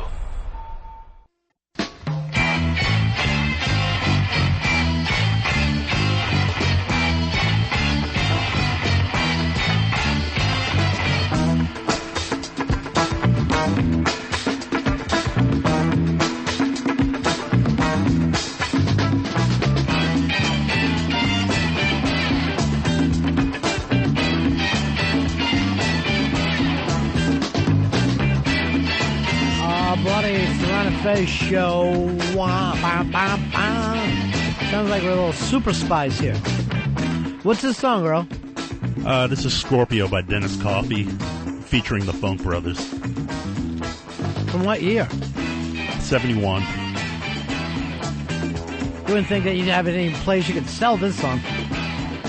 Maybe at a Mannix. Sounds like a theme from SWAT. 866-RON-0-FEZ, 866-RON-0-FEZ. Earl, who does the pad data during the show? I do. I screwed up a spelling on something, on circumcision. So I can't even say it. Circumcision. Circumcision. Yeah. emails have just blown up from it. So at least you know people are paying attention to your work. How often do you change that during the show? We try to go from topic to topic as frequently as possible. I didn't know that. Right now it should say misspelling on there. Now, are you the only one that can do it while you're running the board and all, Earl? Yes. You should assign somebody. It might be something nice for Pitts to do. Something that can spell. Pitts is a young person who looks like he could win a spelling bee or two. Maybe he should be on the scene. Fez, you were telling me that you had company over the weekend. Yeah, I did a DVD movie night with Eastside Dave over at my house. Guy porn? Close enough. It was, we watched two movies. The movie Frailty with Bill Paxton. Great movie. You never saw that before? I had never seen it before. It freaked me out, and I was loving it the whole time. Yeah, it's a terrific picture. Have you seen that one, Earl? No, I have not. Yeah, go rent it. All right. Came out like, 3-4 years ago? Yeah. Yep. Okay, what else? And then double feature there, kept it scary going with Dark Water, the scary film that was actually filmed on Roosevelt Island where I live, on Retard Island. Yeah, it's Retard Island. There's Ghost on Retard Island. You'll see how Fezzy takes the tram. See how just depressing that area is. You guys, I guess there's all kinds of stains on your ceilings over there. It's filthy. I don't have any stains on my on my ceiling, but after watching that, I kept checking on my ceilings to see if anything was coming down on me. I gotta admit, that was one stupid-ass ending to the movie, their way of wrapping it up. And then Mr. Orange is just totally wasted in that movie. How far he's dropped in 10 years. Yeah, absolutely. There's no reason for that character whatsoever. It's not like he cracked the case or anything. Yeah, he was just basically not even a girlfriend. He was just a guy for her to bounce off of every once in a while. But he was the hot star 10 years ago. Yeah, and I love the way they just used some of the handicapped people on Roosevelt Island as extras to make it look even creepier. Yeah, scary props. That's what they were using those people for. So you and Eastside Dave, you're sitting there. It's a scary movie. You're sitting close, giving double reach-arounds. What happened? I had to actually tell him to be quiet at one point. He shrieked like a woman at some scary part of the movie, and I had to remind him that I have neighbors here on Retard Island. It was very scary, very frightening, and the part where she sees, it's the stereotypical thing. I think she saw someone in the mirror, and the mirror was the landlord guy, and I shrieked like the biggest little girl I've ever done. I literally were just watching it, and I went, ah! And Fez had to say, Fez out of your ass. Fez had to say, I have neighbors. Yeah, retarded neighbors, and that scares them. Yeah, and they'll start acting up. And as company goes, you're not really the best, Eastside. Can I just tell you that much? Why? He shows up, Ronnie, at my house for movie night with snacks only for himself. He comes in with one package of microwave popcorn, extra buttery, and then waves it at me and says, "You probably can't have this, too much butter, with your new diet." Why would you do that to him? I don't know. I wasn't thinking properly. I don't know. All right, Fez, I'm going to even tell you this. I got something for you when you come over to my house for Oscar nights. Yeah? It's vegan cupcakes. There's no sugar. There's no milk. Hello. A place called Baby Cakes. I read about it in New York Magazine. It's down on the Lower East Side. Here's the weirdness, though. $3 a cupcake. Whoa. It's fucking bad enough that the guy is on this diet. Now, $3 a cupcake? Yeah, any sort of diet food, they will gouge you on it at a store. It's like the less they put in it, the more expensive it is. I'd rather be sick. I don't really have a lot of snacks, though. I mean, I could bring it over next time. How about some Hot Pockets? Is that okay? No, we can't have it. You got to fucking find him stuff that he can eat. Waffles? No, I can't have waffles. All right. Well, even though this is uncomfortable, it is time we put this out there. You were down in D.C. yesterday. Yeah. Right? You went through the XM studios. What did you think of it? Oh, that was unbelievable. It was like the Death Star or something like that. It was just the best technological it's unbelievable, right? place I've ever seen in my entire life. Better than like FAO Schwartz or something like that, Wow. Better than FAO Schwartz. Thanks, Dave. That means a lot to us here.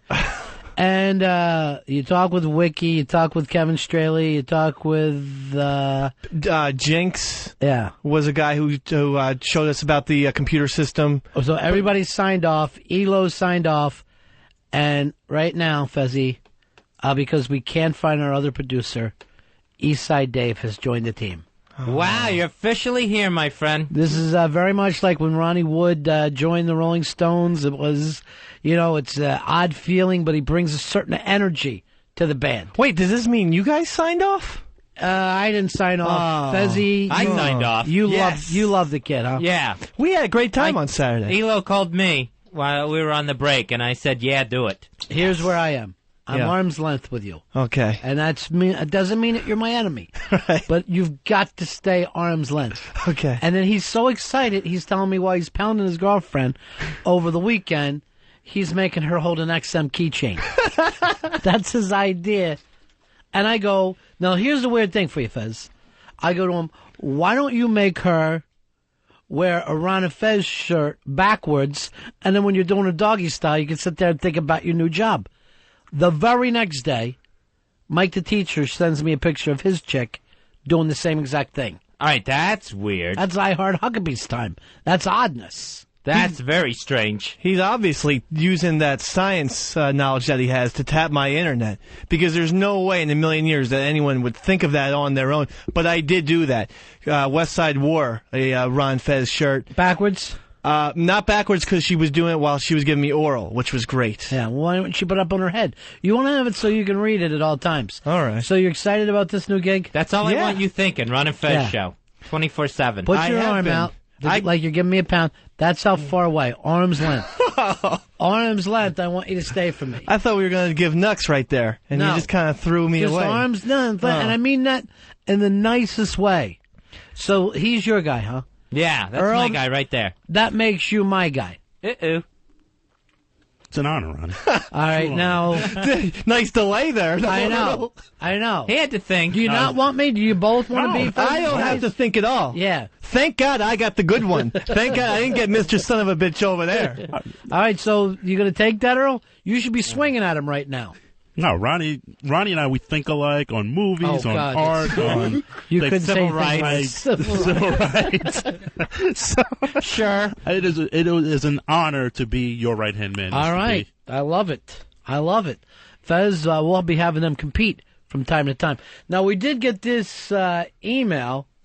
It came in from John from Belfast, who is a great listener of ours in Belfast every day.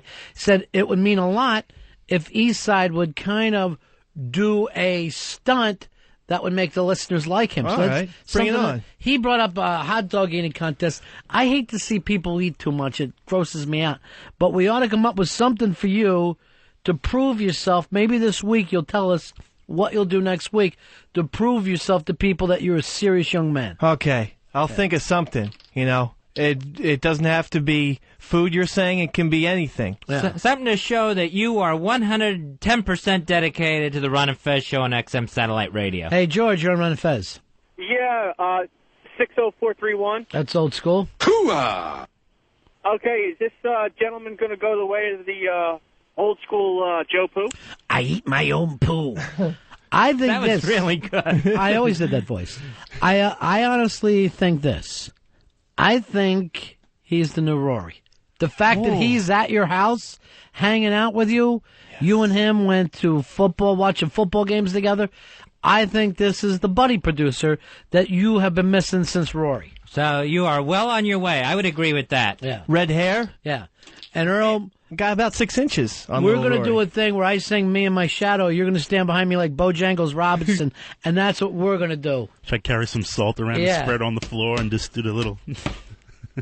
It's going to be a tap dancing thing, and it'll be work out fine. Who do you think would win a fight, Earl and I, in arm wrestling? Because Earl can beat you at everything.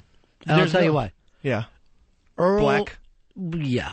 He's got what I consider natural abilities. Jimmy the Greek put it best. I'm not going to repeat why. By the way, Earl, can you believe how much heat Brian Gumbel is taking right now? By saying that the Winter Olympics suck? I believe because Brian Gumbel, he always got heat from blacks and whites anyway. So. Right. But all he basically said was, the Winter Olympics suck. I'm not watching them. And then he said something that had everybody mad. What did he say, Fez? He said, I can't believe... He says, I sit there and laugh watching it, hearing announcers go, these guys are great athletes, when there's no black athletes there competing. And he said the Winter Olympics looks like a GOP convention. It's so white. Yeah, I mean, no, you got to remember, he didn't say this as a speech. He did it on his little show. Was it meant amusing? The GOP line I thought was funny. Yeah. But everybody always says, hey, it's not real athletes or whatever. Now, obviously, those people are real athletes. But 99% of the sport you don't care about when it's not the Winter Olympics. So he's kind of right about that. Yeah, that was his point, where it's like, oh, all of a sudden these athletes are celebrated for 3 weeks out of the year. Yeah. Out of, every 4 years. Nah, fuck him. Fuck Gumbel. That's a bullshit thing. If you reversed it and said watching an NBA game is like watching, guys in Harlem or something like that, everyone would kill you. Well, it's not true anymore. Actually, there's a lot of different races playing that. It's an international game now. At one time, you could have said it, but not anymore. It's still 80%, Mr. B, black. I don't think it's 80. What do you think, Earl? 80% black? I don't think it's that high anymore. Yeah, no, I don't definitely. think it's that high anymore. All right. Talk about Knicks don't have one Earl, white guy. Take your headphones off for a second. White power. Yeah, but what I'm saying is this. What'd you say? Nothing. Nothing. Oh, Nothing. Just, focus on getting that on the pad. Just put WP on pad data and see if everybody understands. But so you're upset. I am. I'm fucking pissed at Brian Gumbel. Yeah. So you're saying he's a racist? I think so. I think if anyone, it's interesting you just brought up Jimmy the Greek. If Jimmy the Greek said something like that, Jimmy the Greek did say something like that. And he got yelled at, and so did Brian Gumbel. He got fired immediately. Brian Gumbel's still walking around on HBO, multinational show. You don't even know. How many nations is it in? You don't even know what the fuck you're talking It's about. in America and Canada. your guys are retards, Fez. Diana, you're on Ron and Fez. Hi, guys. Hey, baby. This is Diana, and I don't think you guys remember me, but I've called before. Nice. And I asked you guys that question where you guys are doing some secret thinking. You guys pretending like you don't know what I was talking about. But someone calls in, and they say a number or something, and then you guys say something, and someone goes hoo-ha in the background. And I seriously want to know what you guys are talking about, like what you guys are doing here, because I hear it all the time on your show. All right, that's never happened, but I'm going to put you on hold for a second, okay? Ever killed. Will do. Yeah.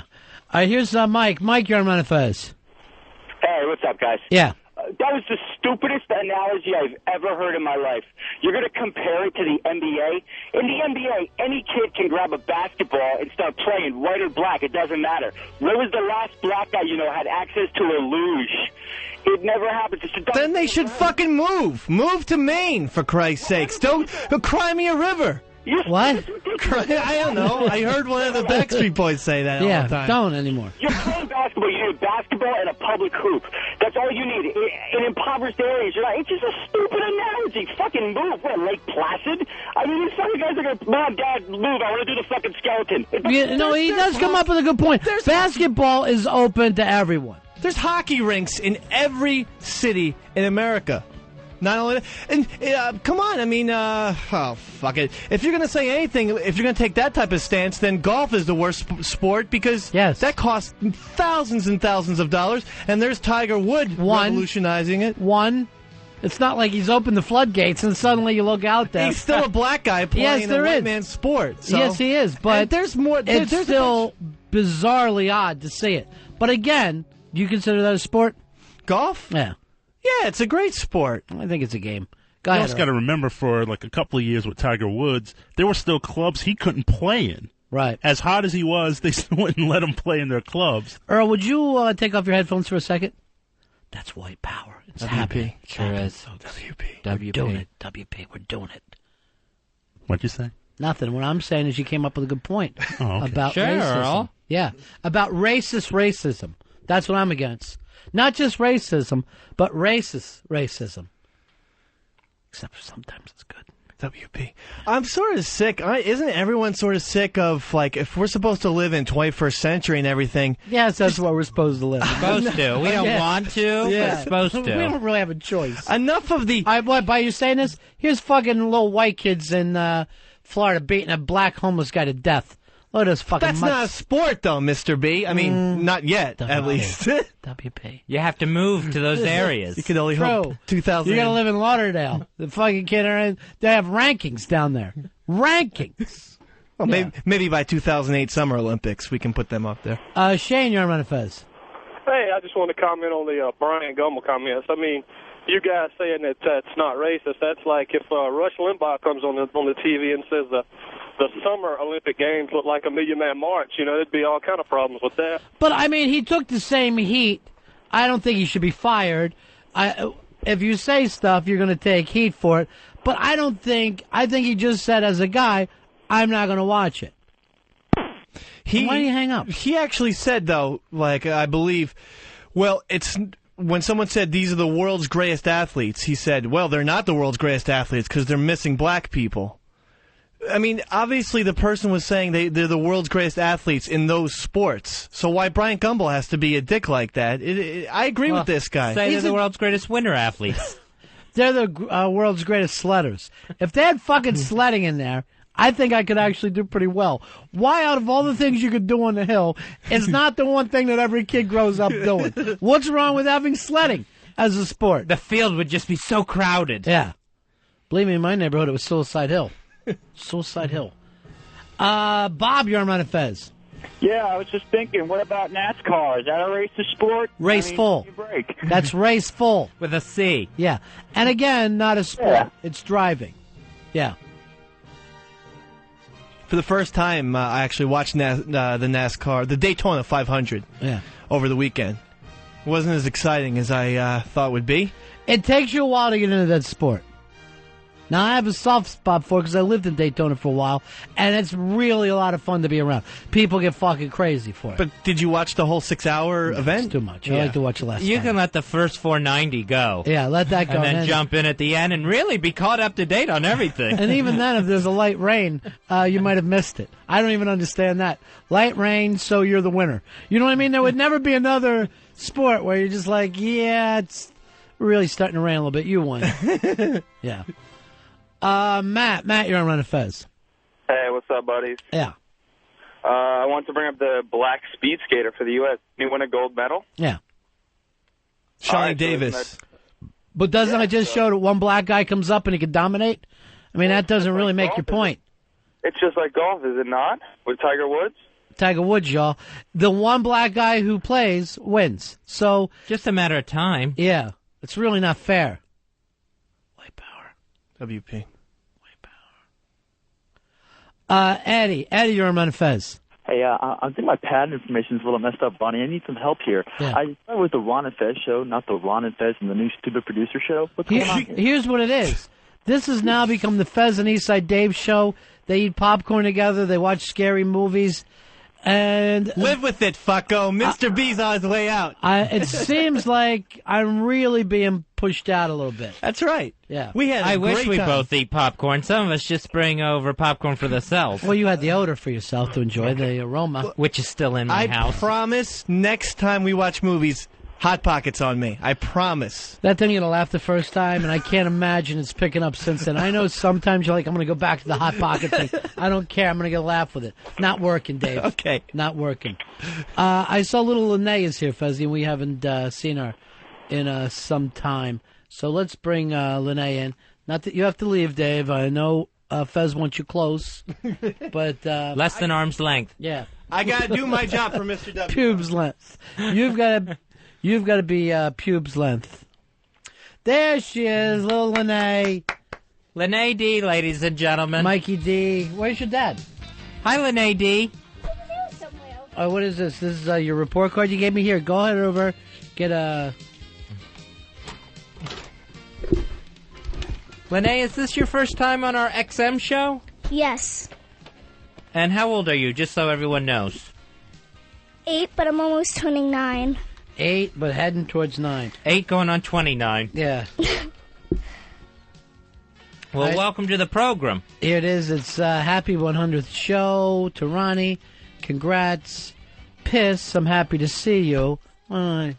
Wish you didn't write piss, honey. P.S. Oh, I'm sorry. Oh. And this one, I guess, is for Fezzy? Yeah. And it's to Fezzy. Congrats. piss. I'm happy to see you. Oh, there's piss on mine, too? Yeah. No, P.S. And then mine has a heart on it. Nice. Ew. Heart on. This says, I love you guys. And who's that picture of? Me. Okay, and your skin is what color, honey? In this. Who cares? You look like a little black girl. Does this look like a little black girl to you? Yeah. Honey, Yeah. you're not brown. Are you? Whatever. No, but it doesn't matter to you, right? It looks like my pick for American Idol, that Paris girl. Yeah, it is. And you also have black hair in this. I'm just doodling. Come on. Right, I know. But in your mind, do you want to be a little black girl? No. Yeah, that's not you. That's D from What's Happening. What are you saying? White power? I don't even know now. It's just a picture. I understand. Earl, I think this is a picture of your sister. Lene. Big Sheila. Yeah.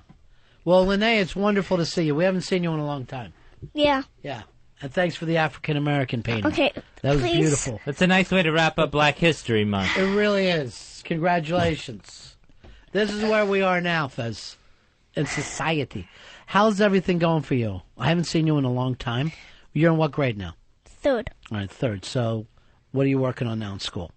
Practicing for the third grade math test. Math magician, or would you say you're a math magician? No, not really. I'm not really good at math, so I'm trying to do my best You with can, it. honey. You're a girl, and that's okay. Yeah, you didn't know two white parents equal a white girl in this That doesn't- picture. Well, we assume two white parents. I don't know. You know what I'm saying, Fez? Like they say, you can only know who the mom is. Lene, you're worried that you don't do math very good, right? Yeah. Yeah. Do you copy off the other kids? No. You should. Why? Well, that way you'll get better grades. What is your dream to be when you grow up? Do you have a dream? Something you've always wanted to do? Be smart and like. But like, what would be your dream job? Real dream. Yeah. Real dream? Yeah, what would be your dream job? To be a superstar Of what? of singing or something like that. Superstar of singing. And acting, maybe. I don't know. Superstar singing and acting. A double threat. Yeah. What's wrong, honey? Nothing. Well, you got to know math to do that, don't you? Yeah. And it seems like you're struggling.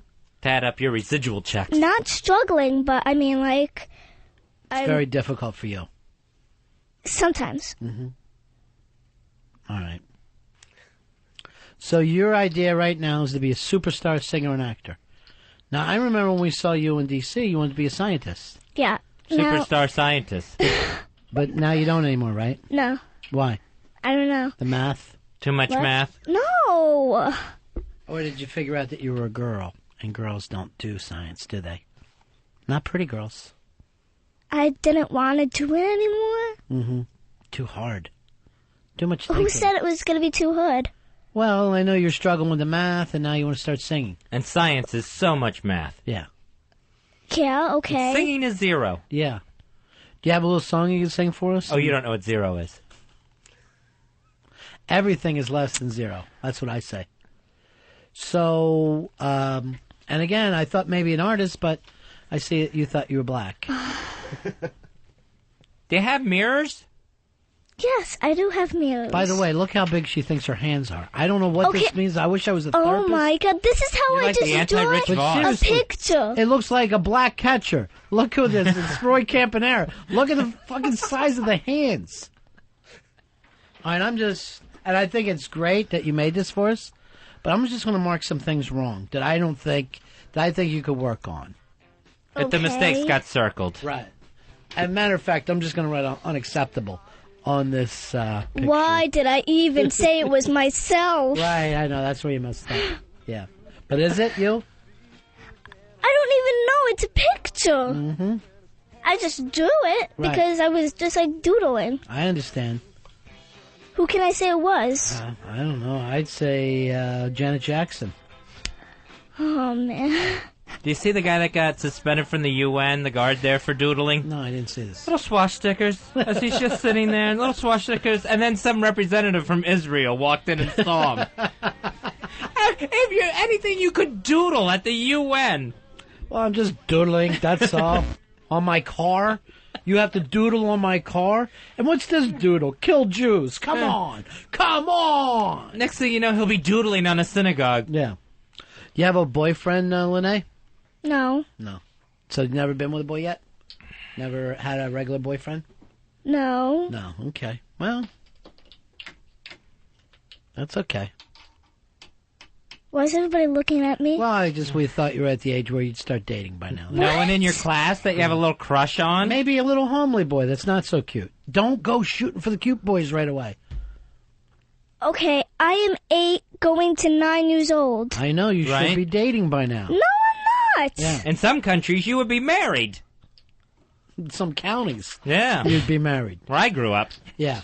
So you want to be a superstar singer and actor, huh? Who's somebody you admire? Who's somebody whose footsteps you like to walk in? Not feet you like to walk in. That's stupid. See the size of the feet on this picture?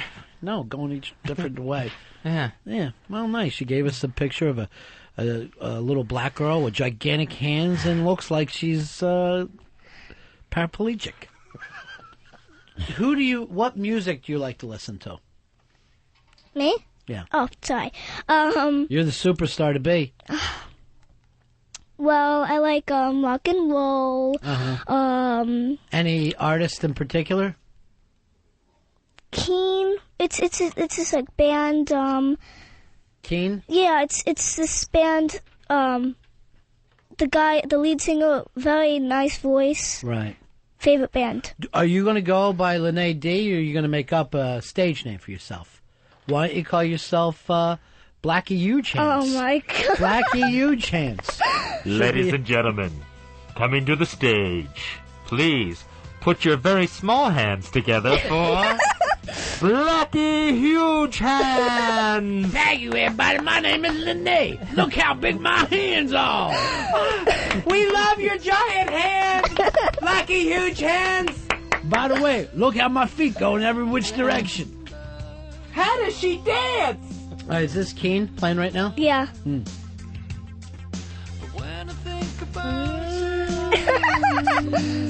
guys are good. These guys are good, Lene.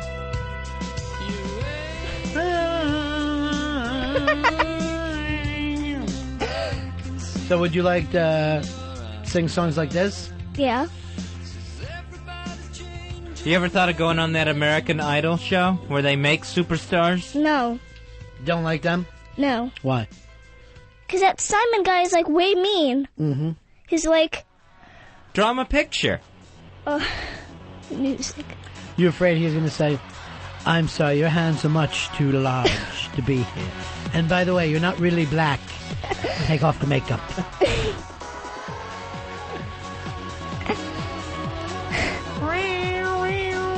Our next competition will be math. And you're horrible at it. Horrible. I'm not horrible at it. That's what Simon would say. You're pretty bad at it. Bad enough that you had to give up your dream of being a scientist. What? Which I thought you were going to be. Okay, couldn't even count the test tubes. Oh. And there was 2 of them. What? I can two. count. 1, 2. 1, 2. Hello. Oh. Well, no, it's 1, 2, 3. Hello is what you say when you 1, 2, 3, see 4, 5, somebody. 6. Slow it down. Maybe if you weren't going so fast, you could do it better. Are you saying that I am terrible at math? I'm saying that at this age, I thought you'd have a boyfriend. Is there no one that you even like or think is cute? Any crushes in your class? Not in my class. Is it boys? That's the thing that you're not interested in. I'm interested in boys. Mm-hmm. Okay. But not in my class. Right. Older. Yeah. Much older? 6-year difference. 6-year difference. Yeah. All right. That's starting to be abuse. Yeah. So you're interested in 2-year-old boys? 2 year? No. Oh, older the other? Okay, yeah, I thought you meant her older. Yeah, she's not going to go out with an infant. Are you? 14-year-old boys? Yeah. Yeah. What? Is that why you want to be black, and is that why the hands are so big? No. Yeah. You want 14-year-old hands. A picture. Right. But, I mean, I studied some psychology, honey, and I see what's happening in this picture. I see what you're doing. You're seeing yourself as someone else. No. That's scary. It's a cry for help. It is a cry for your help. feet. Yeah. And your swollen hands. It's a picture. Mm. What's wrong with a doodle? It's not a doodle, honey. It looks like you spent a lot of time on it. No, it took me like 5 minutes to With do those that. mitts? She's just got this gigantic crayon. All right, I want you to look at the picture, okay? Yes. And just look it over with me. And this is you, right? This is Lene. That's Lene. And just follow this. Did he touch you here? Did he touch you here? Here? Here? Where? Where did it happen? This is a safe place. What? Yeah. Okay, what's No one's gonna wrong hurt with you. a picture? Well, this one, gigantic hands, Why is wrong it- colored skin, wrong colored hair, and Fezzy, black lips, black eyes. Yeah. Oh. Do you see yourself as a slave in your own home? That's an outline. It's an outrage, is what it is. It's an outrage. Why is it all yellow up in the corner? It's a sun. Where's the whole sun? Do you see the sun's? No. You see the just 1/4 of a sun? No. Wait a minute, 1/4. No, You don't it's like- understand okay, fractions. it's like- What can I say that you would get? No, this is how I do my sun. I put it in like one corner to make it look pretty. Mm-hmm. Yeah, I don't like You doing feel the like whole you sun. always have to be pretty No. to get love from your parents? No. Now, you got your own radio show, I understand, right? Yes. And what's it called? Lene D's Musical Saturday Mornings. Okay, what kind of stuff are you doing there? I understand it's really a hit show on the internet. A lot of Keen. Yeah, I think I played the whole album already. Wow. So, you're going in deep, huh? What else do you play on there? Like stuff that I like. My dad helps me out. Like he said, Would you say he's a stage dad? Trying to make you do things you rather not? I mean, you wanted to be a scientist. Your dad's been involved in show business, and now you're forced to. No. Pushing and pushing. No. Do you feel like if you're beautiful enough, you'll get love? No. When you do your radio show, do you ever send out any special dedications to a certain 14-year-old boy? No. What's his name? Okay. His name is Devin Wilkeiser. He's this guy from this TV show. Is he a Nazi? All right, he's on a TV show? Yeah. So you don't even know him? No. Okay, Fantasy World. But I what like show him. does he do? What? It's this Nickelodeon show. It's called Ned's Declassified School Survival Guide. I don't have cable, so I don't know all the shows. All right, so you think it's better to have a fantasy boyfriend on TV than a real boyfriend? It's not a boyfriend. It's like a crush. So him and SpongeBob are fighting over you. What? Do you think that he would like you better if you were a black girl with gigantic hands? No. Is he? What color's he? Why would I even tell? Okay, he's. Oh my God. What is he? The black kid? No. Okay, it's okay if he is. He's not. I would prefer it. He is not. So you don't like black kids? Some black kids are cute. Right. When they're little. Is that what you mean? No. Okay. Just trying to get to the bottom of this big crush. Yeah, big crush. You got a big crush, which I think is healthy. Don't you, Fez? Oh, totally. Yeah. Yeah.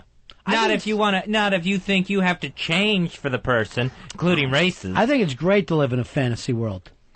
Makes you forget what happens at home. I'm not changing how I look. It's a doodle. I understand. Why did I even say it was me? I don't know. It's somebody. It's a character that I made up. Right, and then that way this little girl doesn't have a dad who drinks too much or yells at mom. Right? She's safe. In Doodleland. Yeah, Fuzzy. she's living safe with Devin Wincheisel. Who? Whatever his name is. Wilkeiser. Wilkeisel. Zig Heil. Zig Heil. All right, this was just handed to me. It's pictures of Devin. Wilkeiser. The name of the TV show is The Fourth Reich. I didn't even know there was one. Cute. Yeah. He does Ned's Declassified School Survival Guide. Before that, he was, That Was Then, A Rock and a Head Case, We Were Soldiers, and a little show called White Power. White Power, We're Taking Back Over. And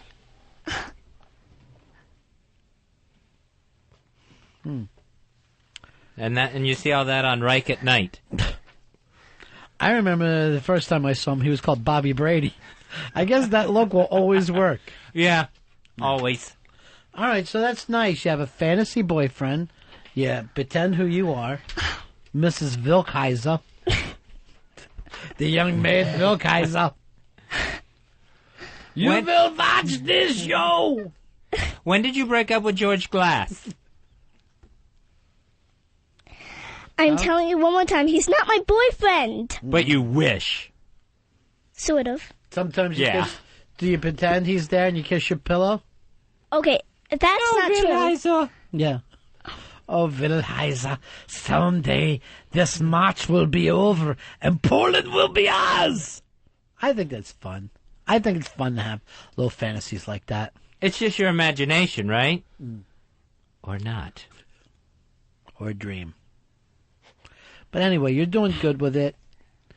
And you want to be a big singer, an actor. I don't know if I want to be an actor. I said I don't know. That doesn't mean it's going to happen. Right. Probably nothing.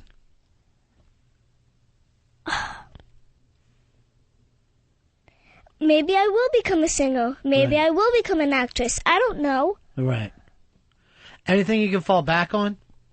What do you mean? Like working in the supermarket. What? Something that's... I'm never going to work in a supermarket. A nurse or a secretary? Would you like to do that? No. What about an office temp? Where you just go to different offices and file a couple times a week? No. No. What would you do? If you couldn't be a superstar singer or a superstar actress, and you have to get just like a regular job. Librarian? No. Oh, you'd have to count the books. Right. Hey! And know those due dates. Hey! What? With me and my math. I know, I it's can going to count. limit your options. I can count. I don't know. Well, anyway, we appreciate the stuff you sent us. It's a little picture of a black girl that says, I love you guys. And then looks at the end, you're coloring each one of the letters. And after a while, it looks like you just gave up and just didn't color the letters. You guys said to come in here. Right. Yeah, you didn't color the S. Yeah, so I'm going to have to take off points. What? It's not as good as we want it. I wasn't finished. You guys told me to come in here. Yeah, plenty of time. What?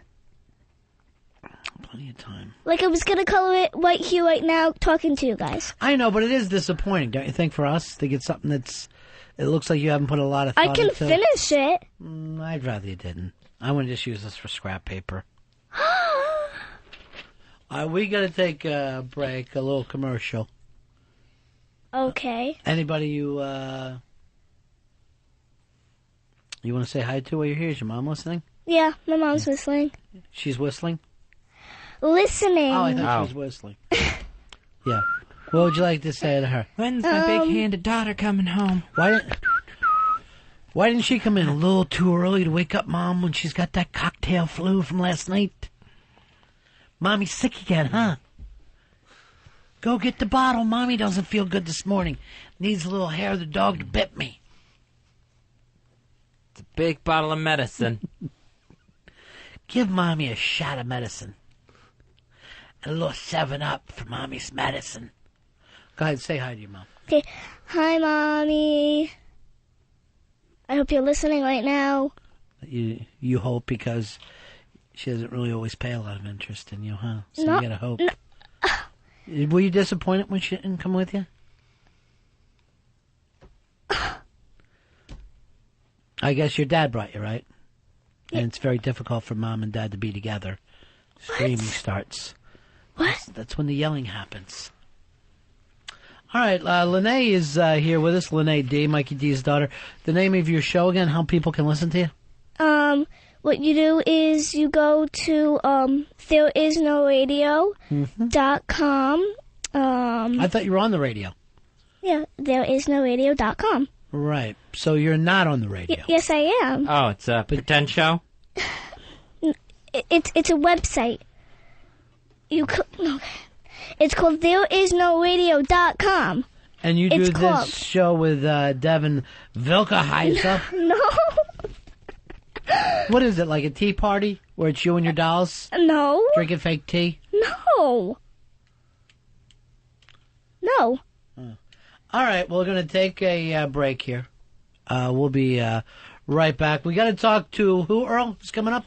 Kevin Kennedy. Oh, very cool. Kevin Kennedy is going to be on. We'll talk a little baseball, Fez. He co-hosts the show with Ron Dibble. That's weekdays on Channel 175 on XM. Rob Dibble? Rob Dibble. Yeah. All right, well, I'm Ron. He's different. We'll take a break. We'll be right back. Lene, can you hang around a little bit? Okay. Sure. Where else you got to go, right?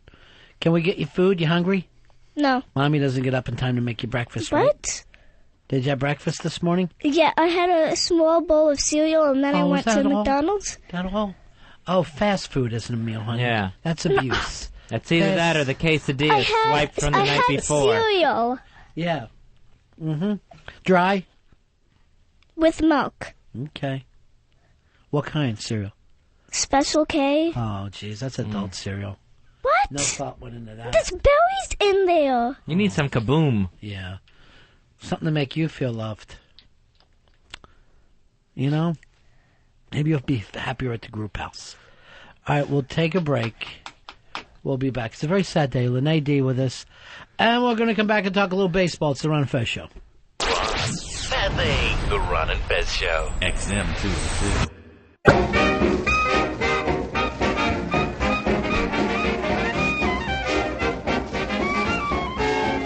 Back with the Ron and Fez Show. Standing by, we're going to be talking to Kevin Kennedy. He co-hosts the show with Rob Dibble. That's weekdays, 3 to 6 p.m. in the East on XM Channel 175. And, of course, XM's going to have complete coverage of the World Baseball Classic. That starts on March 3rd on XM Satellite Radio. Hey, Kevin, you're on the Ron and Fez Show. How you doing, buddy? I am good. How's it going? How excited are you about this World Baseball Classic? I know some of the teams and skippers go back and forth on this. It's somewhat controversial, right? Well, it is because of the timing of it in spring training, and if you've noticed, a lot of the players are starting to drop out, and a lot of the guys that are on the edge of making a team or being with a new team have decided that they should be in spring training to try to impress and get themselves in shape and try to win a starting job. So a lot of the guys that signed up for it originally back in the fall have dropped off. But, all that being said, you've still got, 400-plus Major League players throughout all these teams, these 16 teams that are outstanding players. And so you're not missing too much when you got Alex Rodriguez and Derek Jeter and guys like that playing for the USA team. That's a pretty good start right there. And then you got Johnny Damon, who's with the Yankees now, and you got plenty of pitching. You got some of the best closers in Major League Baseball, including Billy Wagner, who's excited about it, but now with the Mets. So, the competition's going to be very, very tough with some of the major countries that are baseball influence, like the Dominican Republic, obviously Puerto Rico, Mexico, Canada, U.S., and the teams in the Orient as well. So yeah, I think everybody's on board, but the timing of it is not ideal. Even if it was during the season, to take 2 weeks off, that's not really possible. And after the season, it's such a long, grueling grind in Major League Baseball that most players wouldn't want to do it then either. So the timing's, I think, is right, actually. Now, Kevin, you look at this thing. Is it important to Major League Baseball that the U.S. wins this, or does it matter as much? I think it's just important that you have good competition. I mean, obviously, being here, MLB is based in New York. I don't think it really matters because we've got, players from all over the world. I think the idea is to have great competition and introduce baseball internationally to countries that are way behind. Russia, for example, has been playing baseball over there. I was actually involved in teaching some of the Russians back in the 80s when they came to Dodger Town when I was in Vero Beach with the LA Dodgers for 10 years. And next time around, they could be a team. I mean, the tournament could expand. But right now, it's 16 countries. I mean, South Africa has a team, for goodness sakes, and people don't really realize that they've been playing over there for about 10 years. And, in fact, the Minnesota Twins have 2 players in the minor league system that they signed out of South Africa that are playing for that team. So it's really, I think, just great competition, and to really get our sport in baseball. It's gone international anyway, especially the Latin countries for sure. Canada, the Orient, a lot of the Japanese players, Korean players are coming over and wanting to play in the United States in the major leagues. But now we want to go to Europe and beyond, and so really it's more about the competition than I think than who wins or loses. All right, you look at this. How well is Cuba going to do? Well, from all we know, every time we see the Cubans in international play, they're outstanding. You know, they're like the big leagues. I mean, They have a Cuban team over there that could play in the big leagues here in the United States. So, I mean, the guys that they're playing with have played together forever, right? I mean, it's exactly. We the house talked to team. Manny Atka on the show, who's the Dominican Republic manager. He's the third base coach of the New York Mets, and we were talking about why the Dominican players are so good, you know, from the time they're 4 or 5 years old. And he said, really, that's their only way off the island to make a living for a good living for their families back home. So they all play baseball at the age of 4 or 5 years old, and that's what they want to do. You got to be so disappointed if you're a Dominican parent and your kid can't play. Yeah, well, Must be crushing. It's something. I mean, that's, and I've been over there. I managed over there in 1989. I saw what the culture was all about, and you see kids playing in the streets everywhere, emulating the star players, whether it be Pedro Martinez or in the past, of course, Sammy Sosa, guys like that. So, you know, that's very similar to what Cuba does over there. They groom their players almost to be professionals from the time they're able to throw a baseball. Over here in the United States, we have phenomenal players, but as you know, there's so much more going on now. Even growing up myself in Los Angeles back in the 60s, as a kid, we used to play in the streets in the summertime in the parks all day long. We'd take a break for lunch, take a break for dinner, and back out until dark at night. But you don't see that anymore. You don't see sandlot baseball anywhere like you used to when we were kids. No, I mean, there's so much more with the Internet and computers, and the kids have these Xbox games. And the mother's afraid to let the kids out. When we were kids, we would go out. I blame them for that with what's gone on. There's all these abductions going on. I understand that.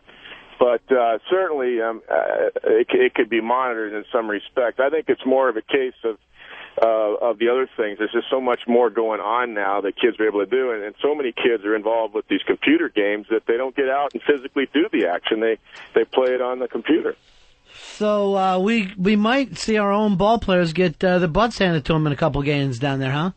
Well, I don't think so. The USA starts up March the 11th, and they play Mexico and Canada. That's the pool they're in, and I think it's a pool that's going to be very winnable. And I'll tell you, every player that's come on our show, Billy Wagner, Joe Nathan, some of the guys that have come on, they're adamant about winning. They don't want to be taken lightly. They're actually not too happy that people think that some of the Latin countries want it more than the U.S. That's not true, to a man, including Buck Martinez, who is our colleague and the manager of the team. So I know the coaching staff, Reggie Smith and Marcel Latchman, the pitching coach, and Ken Griffey Sr., one of the coaches. These guys were strong major league players that were winners. And they've got a great professional coaching staff. They've got a solid professional team. And these guys, any premium athlete that I've ever managed or been around wants to compete, whether it's playing a pickup game in the street, a pickup game of cards, or whatever the case may be. They're competitors for a reason, and they're the best for a reason. So they're going to do the same thing once these games start March the 11th, which on the other side of it is exactly why guys like Barry Bonds, who's been hurt, and guys like Eric Gagne of Canada, who was hurt most of last year, have backed out. It's because they need to be healthy, and they know when the games start March the 11th, especially in that pool, March the 3rd for the teams in Japan, it's game on. It's not getting ready for April opening day like it is normally in spring training, where you don't have to be 100%. Your legs aren't sharp yet, and your arm isn't quite there yet. You're building arm strength and bat speed and things like that. You have to be ready to compete, and that's how the U.S. feels compared to the rest of the teams, and everybody feels that way. So that's why you've seen some of the guys with injuries from last year back out. It's not that they don't want to be there; they know they're going to have to force themselves to be ready March 11th. And they're not going to be ready. And the XM coverage of the World Baseball Classic that starts on March 3rd goes all the way through to the 21st on channels 176 through 190. Kevin, I know there was some controversy about A-Rod acting like he wanted to play with Dominicans, even though he wasn't born there, right? He was born there. Oh, he was born there. He grew there. up in the United States. Or actually, I think his mother was born there. I believe A-Rod was born there, but they moved to the United States at a very young age. But his parents are from the Dominican, and he's obviously a U.S. citizen, and I'm sure he has dual citizenship. But the point that A-Rod said the other day was that, he never wavered on this. He always wanted to play. It was just a decision. He's American also. He married a girl from the U.S. His family issues were involved. He said on our show, his mother, he said it on one of the shows a couple of weeks ago with Cal Ripken that XM covered. He said, listen, we had a pretty big debate one night. My mother wanted me to play for the Dominican. My wife wants me to play for the U.S. And when it comes down to those two, you know who better win out if you're married. If anybody's been married out there, they know what we're talking about. And he chose to play for the United States. But he said he didn't waver back and forth. It's just he always wanted to play. He just had to make his decision which country to play for. What about Piazza? Piazza's going to go back and play for Italy? Yes, that's what we understand. I know his father, Vince Piazza, and I believe he was born in Sicily, and he's a long time. I don't think Mike was born there, but the rules state, we talked to Gene Orza about that if you're descended from there, then you can certainly play for there. In fact, for that country. In fact, they asked Mike Mussina about it, and Mike Mussina has an Italian last name, but he's not actually Italian. He said, we just took the last name. I think Mike might be Swedish or something, so he has no roots to Italy. But, that's how far back it goes. And the reason for that is obviously some of these countries aren't going to be able to compete, and they're going to need some big league players. So you have to expand the rules a little bit until many years from now, and hopefully this becomes like the Olympics, where we're doing this continually every 3 or 4 years, and it really catches on. And the tournament can go from maybe 16 to 32 teams at some point in time, many years down the road. Well, by then, hopefully, if teams are playing real strong professional baseball in Europe and in Italy and Spain and some of these other countries. But right now, we know that Japan's going to be tough, and Korea, and even Taiwan. There's 2 teams over there. There's 2 major league leagues over there in Taiwan. I've been over there as well. We know that Japan and what they can do. We know the Canadian players are going to be very strong, and Australia and teams like that. But we want this expanded internationally and worldwide. So you have to have, even the playing field, you have to have some allowances as far as the rules and your descendants and what countries you can choose to play for. So really this whole thing is about to bring Europe involved because, like you said, in the Far East, a lot of good baseball there. South America, a lot of great baseball players. But Europe still hasn't caught on to the game. Well, let me say this. MLB, many years ago, back in the early 80s, started what they called international baseball. And they got 11 instructors from different major league organizations. I was selected as one of them, one of the first 11 myself, although I couldn't participate due to my duties with the Dodgers and winter ball managing. But the guys like Dave Wallace of the Boston Red Sox, at that time a Dodger, Joe Vavra, 3 of us from the Dodger organization were selected. Joe Vavra is now the hitting coach of the Minnesota Twins. And what we were doing was to promote and teach baseball in countries that really were never really involved too much in baseball, including mainland China. Now, I can tell you this, when the the Summer Olympics were in Los Angeles in 1984, baseball was a trial sport for the Olympics, getting prepared for the 88 Olympics. And the premier of the Sports Federation of mainland Communist China was sitting in Peter O'Malley's, the owner of the Dodgers box at Dodger Stadium, and he said he wanted to compete against the other Far East countries, and he wanted to get a team ready for the 88 Olympics, and they didn't really play baseball in mainland China at that point in time. And so Peter offered 2 of his instructors, I was one of them, to go over to mainland China, down to their sports complex, their Olympic site, in a city called Kunming, China. And we went down there, and for 2.5 weeks we were over there training, teaching, getting all their best athletes that played all different types of sports how to become baseball players. And now, some 22 years later, China is also involved in the tournament that's going to start in Tokyo on March the 3rd. So that's what we're trying to do. That's what MLB was trying to do many years ago, is to introduce baseball, much like soccer is on a worldwide scale. That's what we've tried to do with baseball. So, like I said, it's really about the competition. Obviously, if you're an American, like I am, I want the U.S. to win, and I'm sure if you're playing for Venezuela or Dominican, they're passionate about their teams, and the same thing with the Canadian players. So I'm cheering for the USA, Kevin. I'm going for Piazza.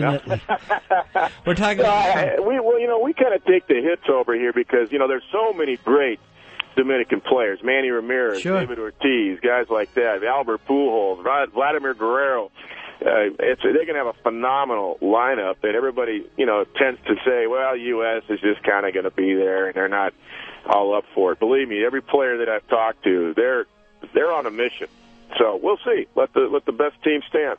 We've been talking with Kevin Kennedy, co-hosts the show with Rob Dibble. That's weekdays, 3 to 6 p.m. in the East on XM 175. And, of course, the World Baseball Classic XM coverage starts March 3rd on channels 176 through 190. Now, are the pitchers going to be ready for this? I think that's going to be the toughest thing if their arms are ready. Yeah, that's the thing that we've talked to guys like Dontrell Willis, who's pitching for the U.S., and even Roger Clemens and CC Sabathia from the Indians and Jake Peavy from the San Diego Padres. These guys have been on a training program preparing to be ready to compete and be game ready March the 11th. Jake Peavy is going to get the first start for the U.S. team, for example. Now, there are pitch limits in the tournament for the very reason that you don't want to get guys hurt and overextend them. Yeah, exactly. So the first round, the starting pitchers can only go 65 pitches. They're actually going to have basically a moderator, a pitch counter that's going to be there and let the managers know. Not that they don't already, because the pitching coach always keeps the counter with him in the dugout. We always knew, when I was managing, and Marcel Latchman will know, but officially to let the people watching the game know that, hey, this is his last. Now let me say this: if he's in the last inning and he's facing the last batter and he goes past the pitch count, he's going to be allowed to finish, that particular hitter, things like that. So there's going to be some modifications to the rules. But yeah, what if he turns 13 during the season? Thanks, Kevin. You got it. My pleasure. All right, buddy. Enjoy the World Baseball Classic. Coverage starts March 3rd on XM. And, of course, you can always catch Kevin Kennedy weekdays with Rob Dibble on the show on XM Channel 175. All right, there you have it. It's going to be fun, right, Fuzz? That should be really interesting. I like international competition. I like guys that'll play it for their team. Like last year when the NBA, there was a couple years ago, guys that want to go to the Olympics. I'm like, you got to be fucking kidding me. You get your chance to wear the red, white, and blue. Who wouldn't want to do that? That's the kind of shit you dream of when you're a little kid. Now I understand you're making $18 million a year. It's tough not to go. Earl, who are you picking as the dark horse here? Who could beat the U.S.? I would probably say Venezuela. I think Venezuela is going to be tough. I think Japan's going to be tough. China, you don't even know enough about. That could shock the hell out of you. You always remember like European countries and outside countries, they always stress fundamentals. Whoever plays we don't. Yeah, whoever plays good, sound, fundamental baseball always tends to win whatever tournaments are going on. That's what happened to us in the Olympics with basketball. That those guys went out and played a team sport, and we're playing it like it's the NBA All-Star game. How do we set each other up for some dunks? That racist Eastside Dave was trying to bring up basketball. It's shocking how many foreign people you see playing the sport of basketball now and doing very, very well with it. Oh, the influx of European players in the NBA now, they said it's almost going to, it's starting, they said within 5 years it actually could eclipse American players. Oh, I believe it. I mean, when you're just watching, Yao was basically schooling Shaq in that NBA All-Star game. He just looks like the better player now.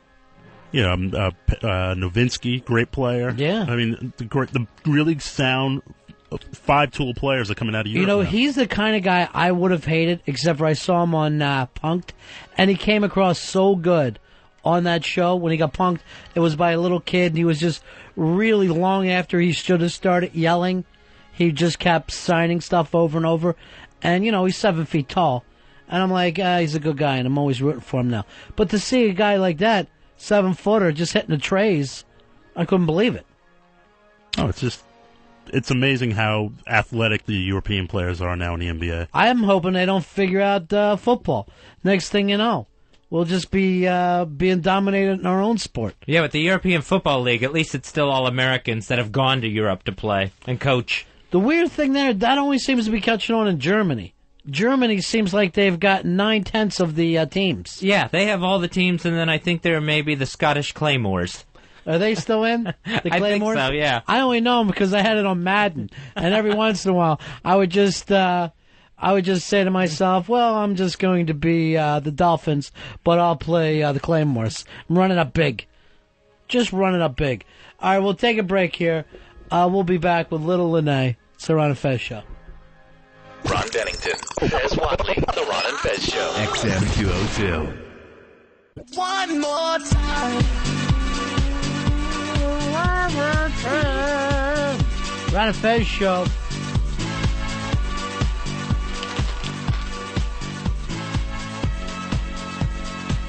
Yeah, buddy. We're having one of those crossover radio shows. One of our friends from another radio station, which is called thisisnotaRadio.com. There is no radio. There is no radio.com, even though there is, ladies and gentlemen. So if anybody wants to hear your show, Lene, they go to thereisnoradio.com and then they write in, I don't believe you, there is a radio, and I want to listen to it, and I want to listen to Lene. No. You gotta click listen. Mm-hmm. And then you might have to make up like a name and like a password of some sort. Right. My name is going to be Lene, and my password is I'd like to listen, please. That's a good one. Thank you. And then you can listen. Okay. Go ahead. No, go ahead. Okay, but there's another way too. I'm sorry. There's another way too. Cool. There's another way too to go to my show. Oh, how's that? Okay, Just show up at your house while you're doing it? Do you do it from your house? Yes. Nice. I'd like to do that. Another way to do it is you go to radiobbq.net. Now I'm starving. Is that a cooking show? No. I'd like to have a radio BBQ today, Earl. What do you got in there? Throw something on the grill. Will do. Did you bring anything from home? Okay, so you go to radiobbq.net and there's like it goes to thereisnoradio.com right away. And it's really hard, sounds like. No. It's almost like doing math. She couldn't do it. Oh, yeah. She couldn't do it. Mikey D's your dad. Do you still have a radio show, Mikey? No. What happened? I actually was with UFO Radio on the Cosmic Circus for a while. What happened there? You and Perry had a fallout? It seems that Perry had a fallout with me because I've been calling him up. I told him I would take a little bit of a hiatus at the end of last year. Always a problem. But we did a little thing, me and Helen, we did a little thing for his Christmas show. Uh-huh.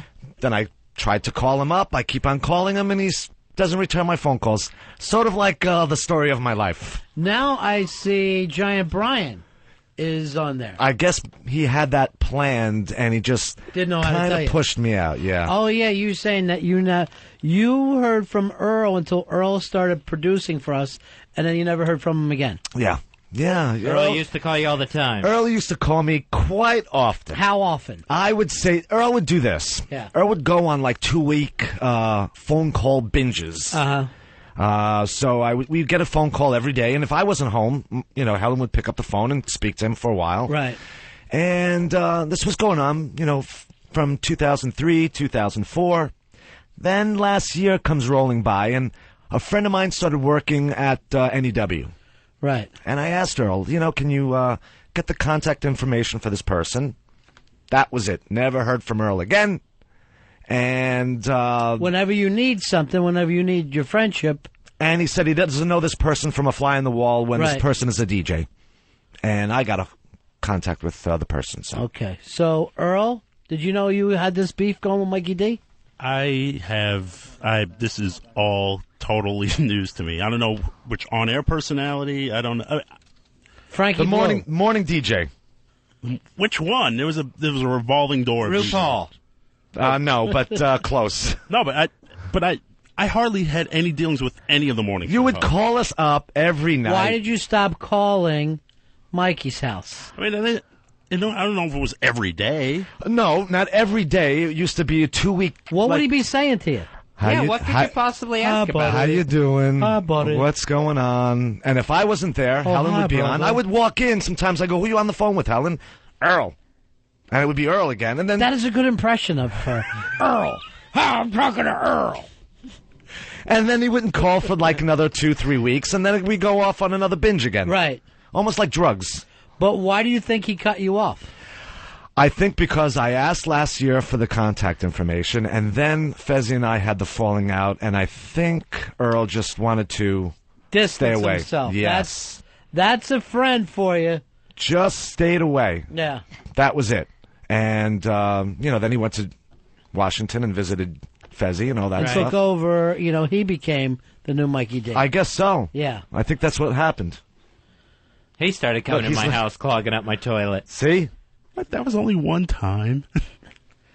All right, Lene, is it difficult for you to hear when the big people start to fight? No. No. You're used to it, aren't you? Yeah. A lot of screaming at your house? Dishes breaking. No. Okay, that's not true. What do your parents fight about?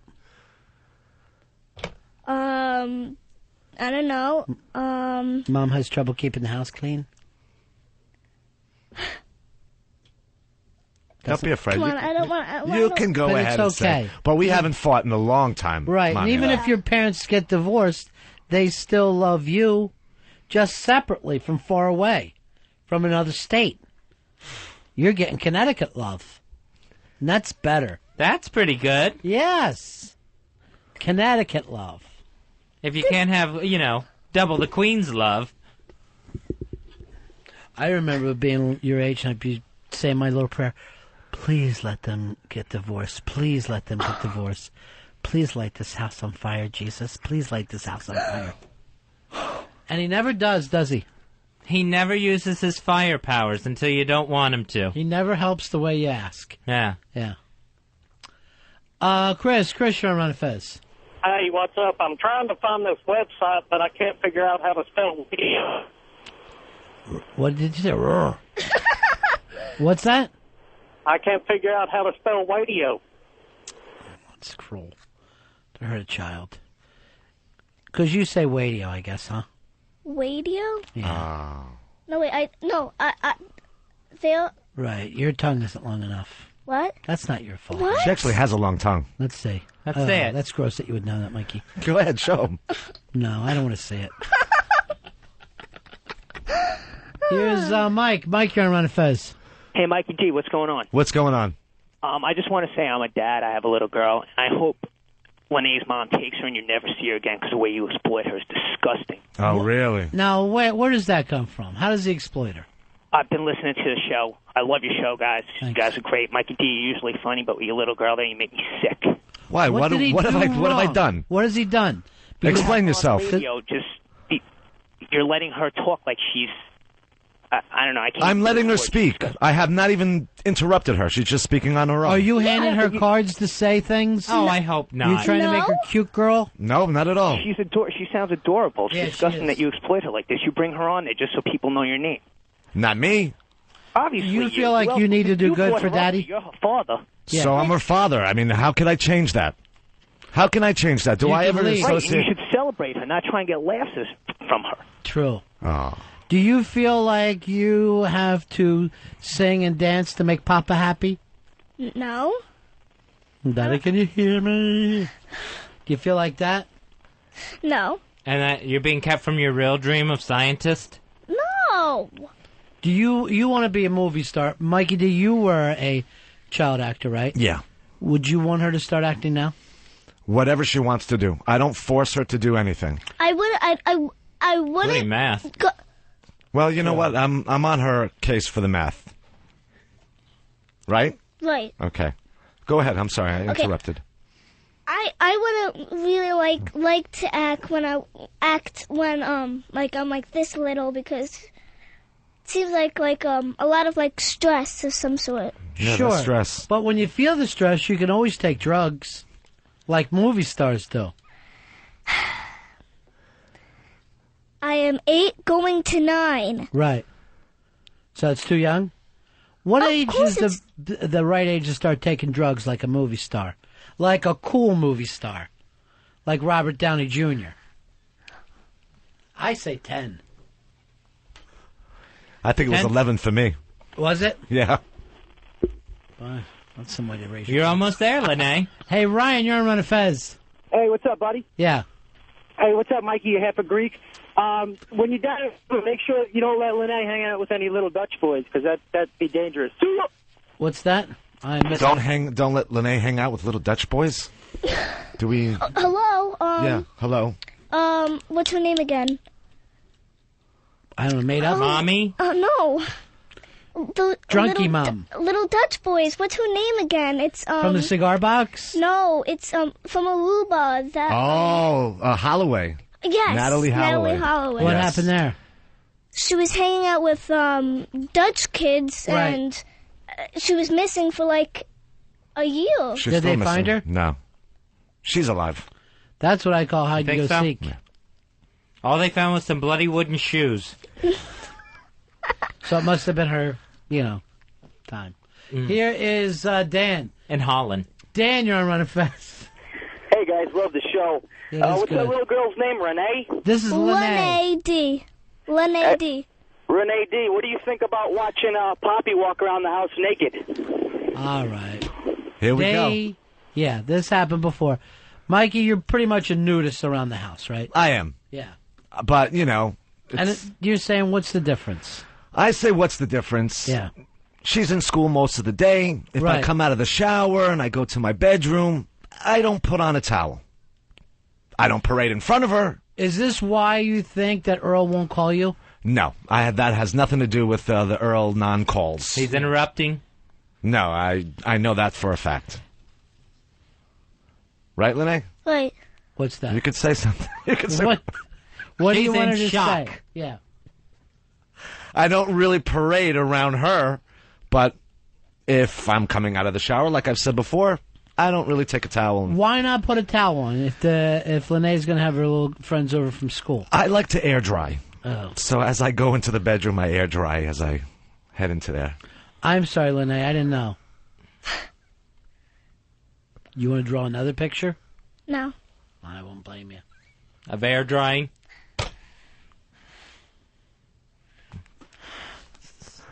Yeah, just the way it was rehearsed for special services. My dad used to come out of the shower wearing a suit. That's how formal we were. He showered in it. Yeah. I never saw my dad take his tie off until I was 23. 23 before he finally relaxed a little bit, took off his tie. John, you're on Run and Fez. Hi, John. Yeah, Mikey D. Yeah, John. How you going to let this girl be so exposed that she can pick up a Dutch boy? I was sitting there trying to scratch my head figuring it out. You walk around naked, that little girl, she sees too much. What's wrong with you, man? So you feel like she shouldn't be watching CNN next to her naked dad? I understand. Exactly. Yeah. She doesn't need to know about Natalie Holloway missing and Dutch boys and all that. Well, John, we go to Aruba every year. She's been there 8 times, so she knows all about it. So when something happens in Aruba... When do you go? We go every November for about 2 to 3 weeks. What about school? I take math, off Tom? school. I take off school, Is that why you but I do struggle? my homework Mm. in there in Aruba. Do you miss your friends when you're down there? The last trip, I miss my friends a lot. Sure. Well, at least you have naked dad. Whenever you really miss your friends, there's naked dad. Earl, what about you? What, do I work around naked? No. Do you air dry?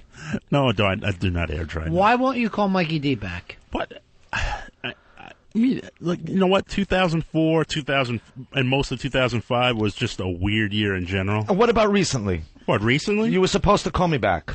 And you didn't call me back. Yes, I did. No, you didn't. In the recent 2006. Yes. January 13th, I called you. January 16th, I called you.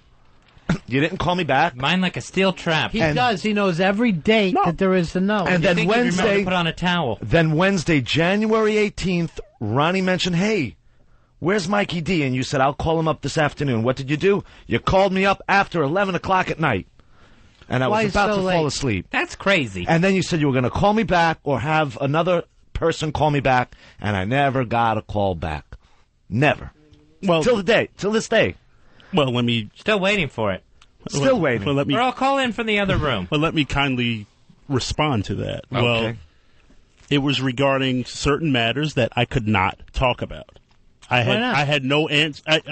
Quite honestly, I had no answers. That's an answer. That's an answer. Not for me to sit home, and air drying my kahunas. And I was asked. You know what? He said, if you get those calls, do not respond to them. By who?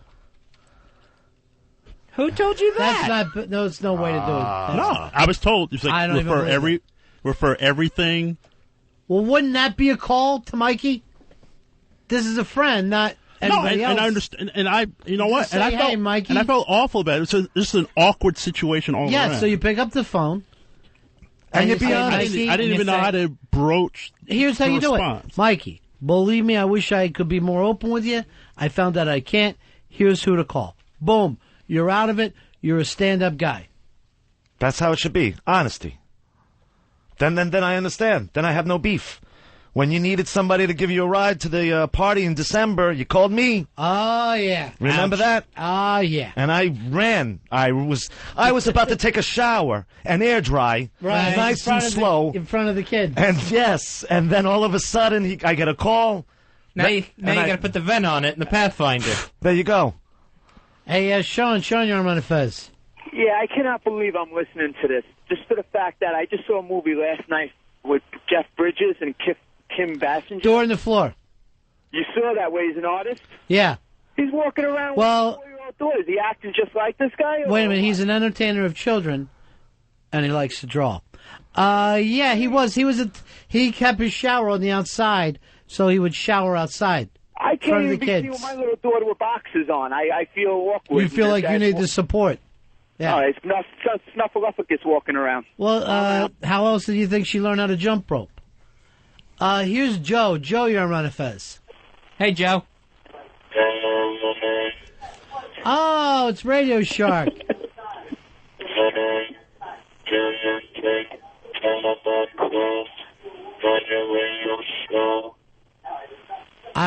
Radio Shark, put the harmonica down. Something about radio show.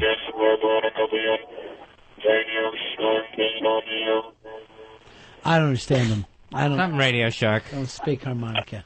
I don't speak harmonica at all. Lene, you want to pretend that this is your show and we'll just listen the way you do it? Okay. What was something really that's funny? dead air. That's dead air, honey. Okay. I'm just thinking, what's the funniest one? Okay. One time I was at this play called Pineapple Soup. Very stupid. The main idea was in the last part of it. It was like a sequence of events. Really dumb. This honey, guy. People are turning the channel right now. You got to get to your point. You got to be entertaining. Okay. Come on. What's the point? This is how I do my show. Really? Someone must be walking by without a towel on or something. If you're that distracted.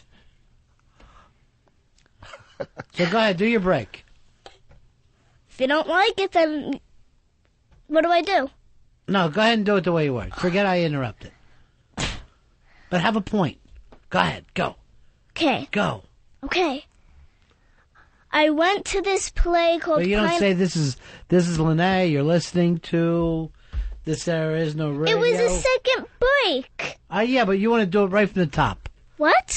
No. Yeah. Reset the table. Yeah, reset the table. Let them know what they're listening to. Okay, hi, I'm Lene D. This is Lene D's Musical Saturday Mornings. Click. Seems like your heart. Thank you. Seems like your heart's not in it, honey. Thank you. But I mean, this is what's going to happen. If you want to get in this business, you're going to be in air check meetings. So go ahead, go. This is Lene D. This is Lene D. on Lene D's musical. A little more energy. Sound like you got a gun to your head, babe. Go ahead, go. I'm trying to do it, but you're always interrupting me. I know. Go ahead. Okay. One more time. Yeah, and do it well. Do it good. I am. I'm doing my best. Like you were getting graded on it. Sometimes best isn't good enough, honey. You got to do it better. What? Go ahead. I'm doing my best. Okay? Mm-hmm. Hi, this is Lene D. On Lene D's Musical Saturday Mornings. Friday, what I did was I went to this, it was this like field trip of some sort, and I went to this play called Pineapple Soup by the Paper Bag Players. The main idea was a last part. It was really dumb, and at the end, what happened was this guy was dressed in paper, and he was a pineapple. His name was Pineapple Soup, who made up this dance, and he turns around and it says at the end, and I'm like, the end? The end? It was 5 minutes, but it was supposed to be like 3 periods of some sort. You don't like it, don't you? Honey, I just worry you're going to get Ramon calls like that. You got to have somewhere to go. I mean, that's why we show prep in this business. Sorry. You know, it's not math. It's something even a girl should be able to do. It's pineapple soup. I mean, don't crack that mic unless you know where you're going. You had no out. But, you know, I talk about, like, life. Right, I talk about what happened. Right, okay. So what do I talk about? Hi, I'm Lene D. Yeah, I love the color pink. What am I going to say? Boom. Now here's pink. And you're listening. You know what I mean? Boom, you're right into pink, and you're on your way. Brevity, they have to. If you can't be funny, be entertaining. I am if you funny. can't be entertaining, be informative. This is what I try to tell people all the time. Give them something. I'm trying. Okay. How can I be funny? Okay, I'm funny. I am funny on my show. My parents laugh out loud for some. Sure they do. Fez is, you? My parents thought I was tall. You know, and the parents lie. That's the thing about parents. Here's my problem, honey. You're 8 years old, right? Yeah, going to 9. You've got a disheveled show. You don't have a boyfriend. You're failing math. I'm just not liking what I see. And I know that you probably don't want to make yourself throw up. I know you don't want to be bulimic, right? Okay, number one. So many of those girls are cute. And I think you could get someone. I really do. Number one, the math thing, I'm good. I'm good at some things, but I'm not good at certain things, okay? Sometimes I get stuck on things. Like numbers. Well, if they're easy numbers, like if you have to count to 10, I can do that. Well, I should hope so. You're going 1, on 9. 2, 3, 4, 5. Of course. This stuff worked when you were 4, honey. You should be at least able to know your own age. Yeah. 8. Ready to take some calls? You got a big radio show here. Radio host, Fuzzy. Maybe the world's youngest. Although this show is on thereisnoradio.com. From Lene D. From Lene D's Saturday Morning Pineapple Soup Show. No. Lene D's Musical Saturday Mornings. Okay. Here's Chad, you're on Ron and Fez. Ramon, get Lene a math tutor. Ramon, this little girl sounds so adorable. Ramon, I have nothing left to say. Oh, boy. Okay. Now, here's what you got to do. No, wait. Do what Howard does. Dump out. Wait, Dump out. Dump out like it never happened. That doesn't happen. No, wait. Rewrite history. No. Who was that who just said that to me? Chad. Okay. Chad, I want to bring something from the past, way, way, way, way back in the day. You, sir, are an asswhack. Good comeback. Good day. Little lame. Good day. Good comeback. Yeah, good one. Brian, you're on Ron and Fez. Yeah, how you doing, Ron? How you doing, Fez? Good. Mikey D, what's going on? Hey, man. Hey, Ronnie, I miss Soundboard Fez, you know what I mean? He was the best. Yeah, I hear you. Hey, Lene there, how you doing, honey?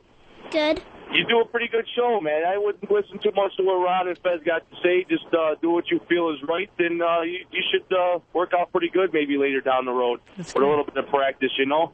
Ramona, get this little girl some... Good day, sir. I said good day. I like that angle. It's very polite. You're going very British with it. Hey, would you ask Earl to please start calling your dad back? You know he used to call. Yeah, of course. Yeah. He would wake you up calling so late. No. I used to be like in the middle of like watching TV with my mom, and then like all of a sudden there's a phone call. My mom is on like for like an hour, and I'm like, Mommy, get off the phone already. Right, you're breathing heavy. For an hour? Almost. Yeah. Wow. Andy, you're on with Little Lene. What? Ramon, get there's a little Asian boy. Good day. Good day, sir. Good day, sir. Good day, sir. Day to you, sir. Good day. I said good day. I said good day. Lene, it was great having you here. You're off school all week? Yeah. President's Week? Yeah. Who are you celebrating today? You know all the presidents? Well, You know any? No. I know some. Mm-hmm. Yeah. Of what? Aruba? No. Lene? Yeah. I'll be listening to your show. Okay, thank you. President of the Devin Wilhelm fan club. Who? The kid from the show. What? Her imaginary boyfriend. Earl, are you going to call Mikey D tonight? Yes. Thank you, Earl. I'll be waiting. Before 11, please.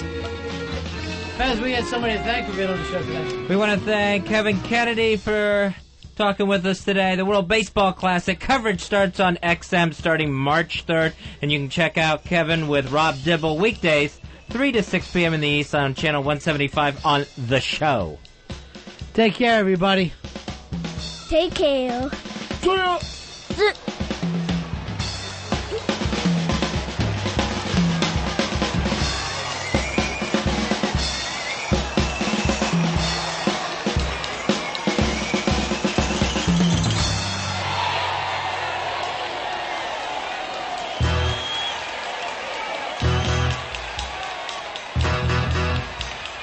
The Ron and Fez Show. XM 202.